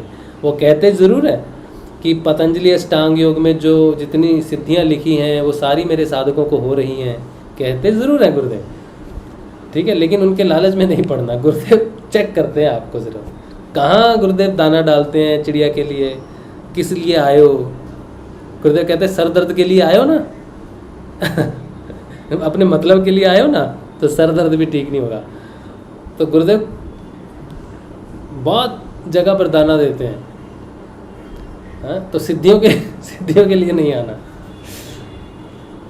वह इंद्र जिसे इंद्रियों की विशेष शक्ति की कामना हो वह इंद्र की, और जिसे संतान की लालसा हो वह प्रजापतियों की उपासना करे। जिसे लक्ष्मी चाहिए वह माया देवी की, जिसे तेज चाहिए वह अग्नि की, जिसे धन चाहिए वह वसुओं की, और जिसे प्रभावशाली पुरुष को वीरता की चाह हो उसे रुद्रों की उपासना करनी चाहिए। जिसे बहुत अन्न प्राप्त करने की इच्छा हो वह अदिति का, जिसे स्वर्ग की कामना हो वह अदिति के पुत्र देवताओं का, जिसे राज्य की अभिलाषा हो वह विश्व देवों का, और जो प्रजा को अपने अनुकूल बनाने की इच्छा रखता हो उसे साध्य देवताओं की आराधना करनी चाहिए। आयु की इच्छा से अश्विनी कुमारों का, पुष्टि की इच्छा से पृथ्वी का, और प्रतिष्ठा की चाह हो तो लोक माता पृथ्वी और आकाश का सेवन करना चाहिए। सौंदर्य की चाहत हो गंधर्वों की, पत्नी की प्राप्ति के लिए उर्वशी अप्सरा की, और सबका स्वामी बनने के लिए ब्रह्मा की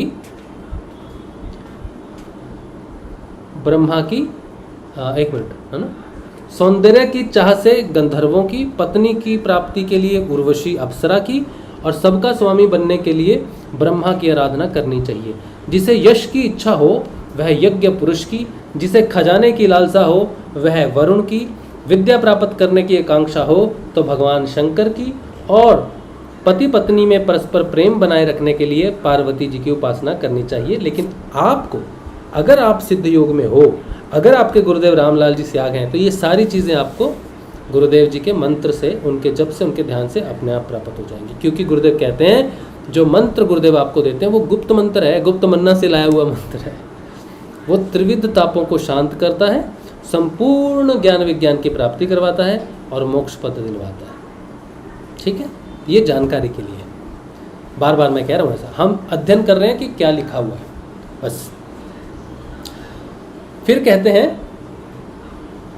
धर्म उपार्जन करने के लिए विष्णु भगवान की, वंश परंपरा की रक्षा के लिए पितरों की, बाधाओं से बचने के लिए यक्षों की, और बलवान होने के लिए मरुदगणों की आराधना करनी चाहिए।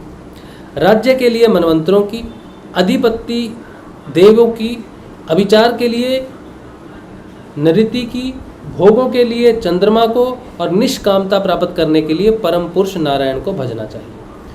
और जो बुद्धिमान पुरुष हैं वह चाहे निष्काम हो, समस्त कामनाओं से युक्त हो, अथवा मोक्ष चाहते हो, उसे तो तीव्र भक्ति योग के द्वारा केवल पुरुषोत्तम भगवान की ही आराधना करनी चाहिए। यही तो हम कह रहे हैं, यही तो बात हम कह रहे हैं कि गुरुदेव कहते हैं मैंने जो आपको मार्ग दिया है वो निष्काम मार्ग है, निष्काम भक्ति का मार्ग है। ठीक है, इससे आपको बुद्धिमान पुरुष अगर आप हो तो गुरुदेव का मंत्र जपोगे। भागवत कह रही है ऐसा। जितने भी उपासक हैं उनका सबसे बड़ा हित इसी में है कि वे भगवान के प्रेमी भक्तों का संग करके भगवान में अविचल प्रेम प्राप्त कर लें। ऐसे पुरुषों के सत्संग से जो भगवान की लीला कथाएं होती हैं उनसे उस दुर्लभ ज्ञान की प्राप्ति होती है। ये सत्संग की बात हो रही है, ठीक है। तो सत्संग में आपको आना चाहिए, सभी को आना चाहिए। सत्संग बड़ा दुर्लभ है, कोई व्यक्ति सत्संग नहीं करता है। सत्संग होता है हमारी शुद्धि के लिए, हमारे स्वाध्याय के लिए, व्यक्तिगत नहीं होता। ज्ञान सत्संग नहीं है। सत्य के साथ अपने अंदर की अशुद्धियों को बाहर प्रकट करना, अज्ञान को बाहर प्रकट करना, शोध करना और उनको त्याग देना, ये सत्य का संग है। ऐसा सत्संग आपको जरूर करना चाहिए, जरूर सुनना चाहिए।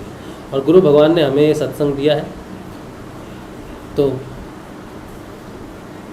क्या कहें, गुरु भगवान की जो कृपा है ये बहुत है, बहुत बड़ी कृपा है, जिससे संसार सागर की त्रिगुणमयी तरंग मालाओं के थपेड़े शांत हो जाते हैं, हृदय शुद्ध होकर आनंद का अनुभव होने लगता है, इंद्रियों के विषय में आसक्ति नहीं रहती, कैवल्य मोक्ष का सर्वसम्मत मार्ग भक्ति योग प्राप्त हो जाता है। भगवान की ऐसी रसमयी कथाओं का चस्का लग जाने पर भला कौन ऐसा है जो उनमें प्रेम ना करेगा। शौनक जी ने कहा, सूत जी, राजा परीक्षित ने शुकदेव जी की यह बात सुनकर उनसे और क्या पूछा। वे तो सर्वज्ञ होने के साथ ही मधुर वर्णन करने में भी बड़े निपुण थे। सूत जी, आप तो सब कुछ जानते हैं, हम लोग उनकी यह बातचीत बड़े प्रेम से सुनना चाहते हैं, आप कृपा करके अवश्य सुनाइए। क्योंकि संतों की सभा में ऐसी ही बातें होती हैं जिनका पर्यवसान भगवान की रसमयी लीला कथा में ही होता है। पांडुनंदन महारथी राजा परीक्षित बड़े भगवत भक्त थे। बाल्यावस्था में खिलौनों से खेलते समय भी वे श्री कृष्ण लीला का ही रस लेते थे। भगवान में श्री शुकदेव जी भी जन्म से ही भगवत परायण हैं।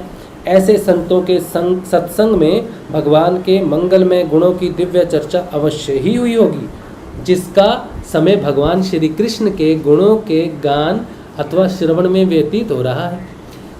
उसके अतिरिक्त सभी मनुष्यों की आयु व्यर्थ जा रही है। ये भगवान सूर्य प्रतिदिन अपने उदय और अस्त से उनकी आयु छीनते जा रहे हैं। क्या वृक्ष नहीं जीते? क्या लुहार की धौंकनी सांस नहीं लेती? गांव के अन्य पालतू पशु क्या मनुष्य पशु की ही तरह खाते पीते या मैथुन नहीं करते? जिसके कान में भगवान श्री कृष्ण की लीला कथा कभी नहीं पड़ी, वह नर पशु, कुत्ते, ग्राम, सुकुर, ऊंट और गधे से भी गया बीता है। ये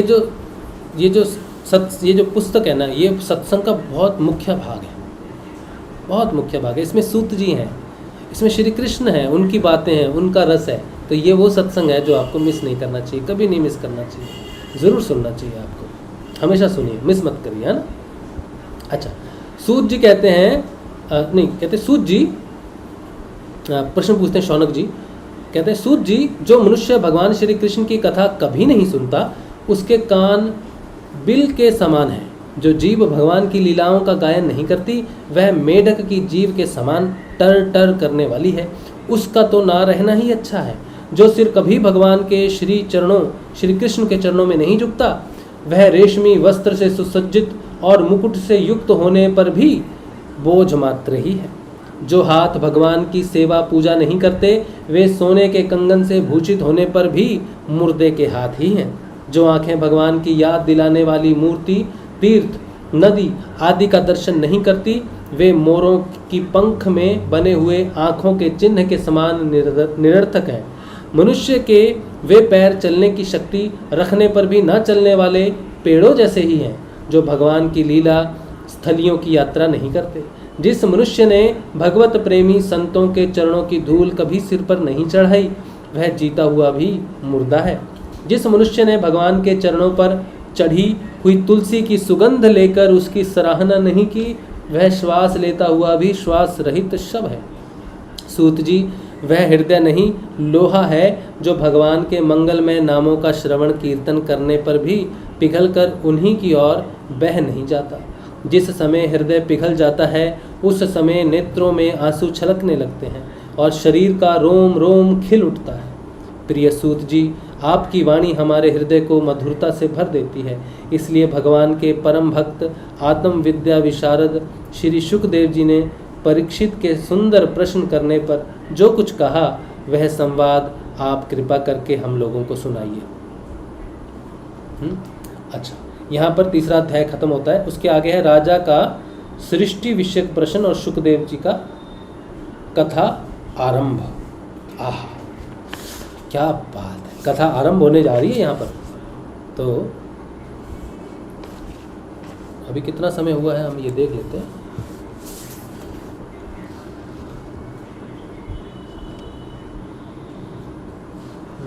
एक घंटा 32, 1.5 मिनट, 1.5 घंटा हो गया ना। चलिए ठीक है, तो फिर कथा आरंभ कल करें। राजा का सृष्टि विषयक प्रश्न और शुकदेव जी का कथा आरंभ।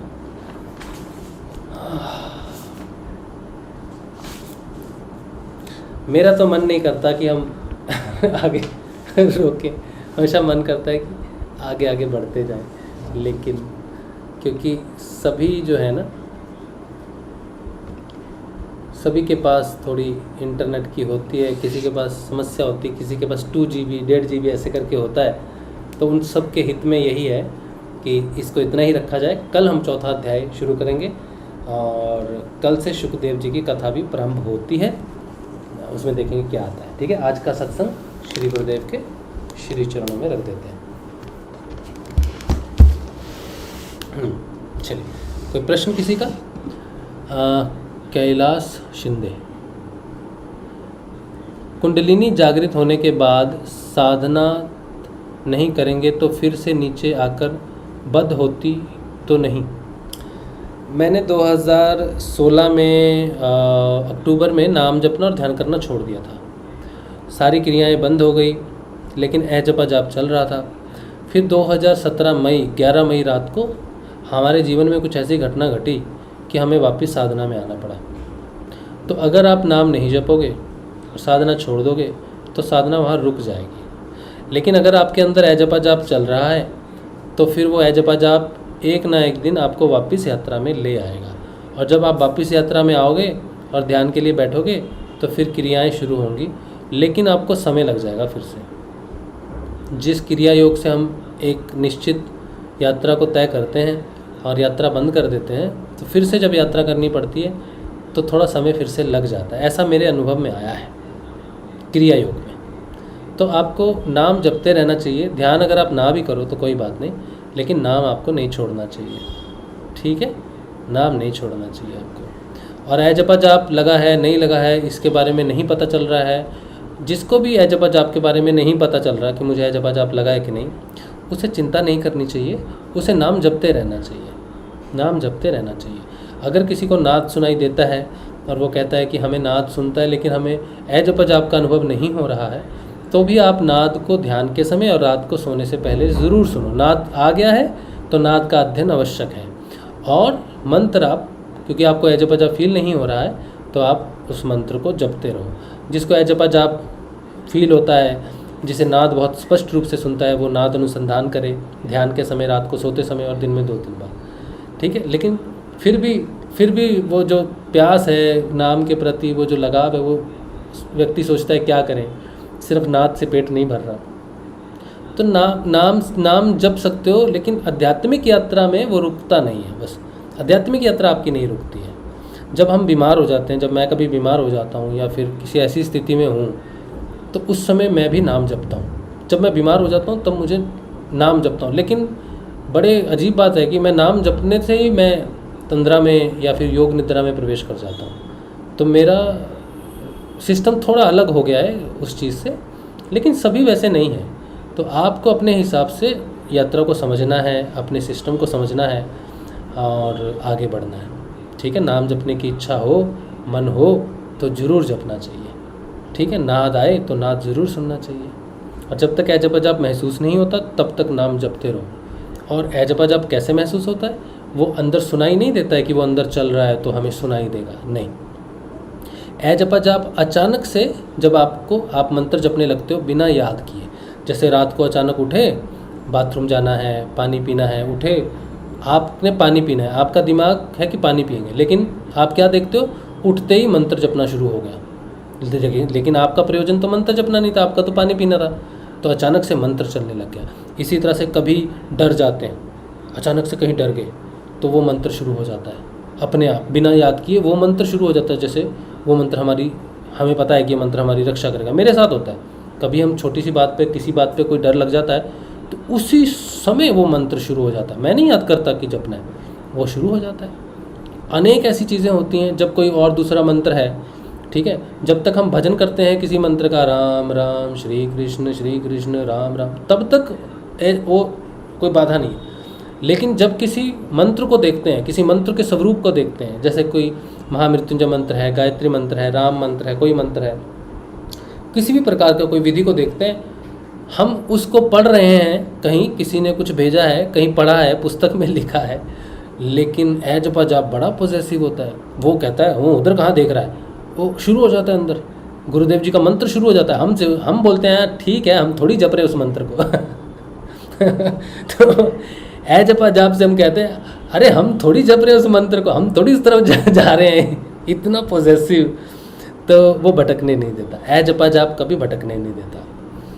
तो जैसे कोई प्रेमी होता है जो बहुत पॉजेसिव होता है, जो छोड़ता नहीं अपने प्रेमी को, ए जपा जाप वो प्रेमी ही है जो कभी नहीं छोड़ता, कभी नहीं छोड़ता। कोई मंत्र दूसरा जप ही नहीं सकते। जो 10 मंत्र जप लेते हैं एक दिन में, उनको ए जपा जाप नहीं लगा। जो एक मंत्र जपते हैं, दूसरा मंत्र जपते हैं और वो वाला मंत्र वापस आता है गुरु जी का, तो समझो कि आपको लग गया। जो रोज़ 10-10 मंत्र जप लेते हैं, 4-4 अन्य मालाएं कर लेते हैं, उनको ए जपा जाप नहीं लगा, क्योंकि मंत्र ने उनसे प्रेम नहीं किया और उन्होंने मंत्र से प्रेम नहीं किया। जब तक आप प्रेम नहीं करोगे तब तक प्रेमी आएगा नहीं। तो प्रेम से जपना चाहिए, ठीक है। अच्छा चलिए, क्या ऐसे ड्राम में बाइबल ग्रंथ पढ़कर इंसान मोक्ष को, ऐसे धर्म में क्या लिखा समझ नहीं आया, आप आराम से लिखिए, हाँ, हिंदी में लिखिए, इंग्लिश में लिखिए, लेकिन बिल्कुल स्पष्ट लिखेंगे तो पढ़ता हूँ, कोशिश करता हूँ। क्या ईसाई धर्म में, अच्छा, क्या ईसाई धर्म में बाइबल ग्रंथ पढ़कर इंसान मोक्ष को प्राप्त हो जाएगा? उसके लिए तो जागना पड़ेगा। तो खुद ही जीसस खुद ही बोल रहे हैं कि तुम जो मैं तुम्हें बताना चाहता हूँ उसे तुम धारण नहीं कर सकते, इसलिए इंतज़ार करना, प्रतीक्षा करना। स्वयं जीसस ने प्रतीक्षा करने के लिए कहा है, सहायक आएगा और वो तुम्हें आत्मा से दीक्षा देगा और तब तुम जो है समझ पाओगे कि मैं क्या कहना चाहता हूँ। तो अगर वो बाइबल पढ़ के ही जाग जाते तो जीसस नहीं कहते ना कि 2000 साल तक तुम यहीं प्रतीक्षा करो, मैं जाऊंगा और उसे भेजूंगा तब वो तुम्हें बताएगा, ये सब करेगा। तो नहीं, बाइबल पढ़ के आत्मा जागृत मोक्ष प्राप्त नहीं हो सकता है।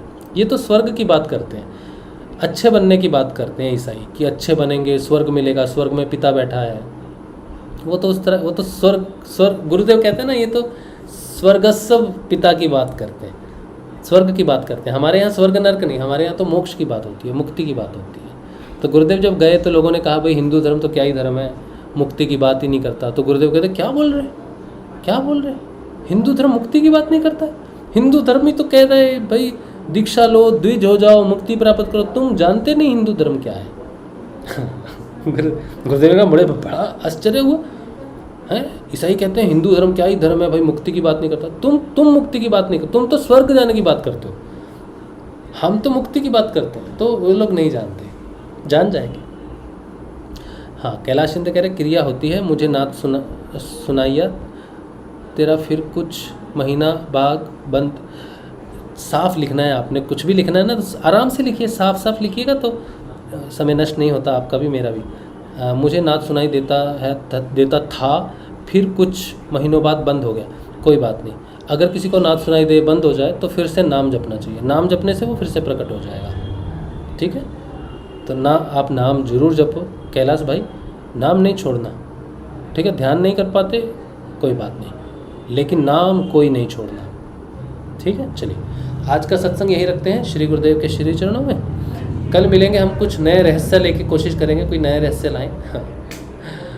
तो कल मिलते हैं शाम के ध्यान में और फिर सत्संग में। जय श्री गुरुदेव, जय श्री दादा गुरुदेव। चैनल को सब्सक्राइब करें, लाइक करें, शेयर करें, अनुदान करें और सहयोग करें, कर सकते हैं अगर क्षमता है तो।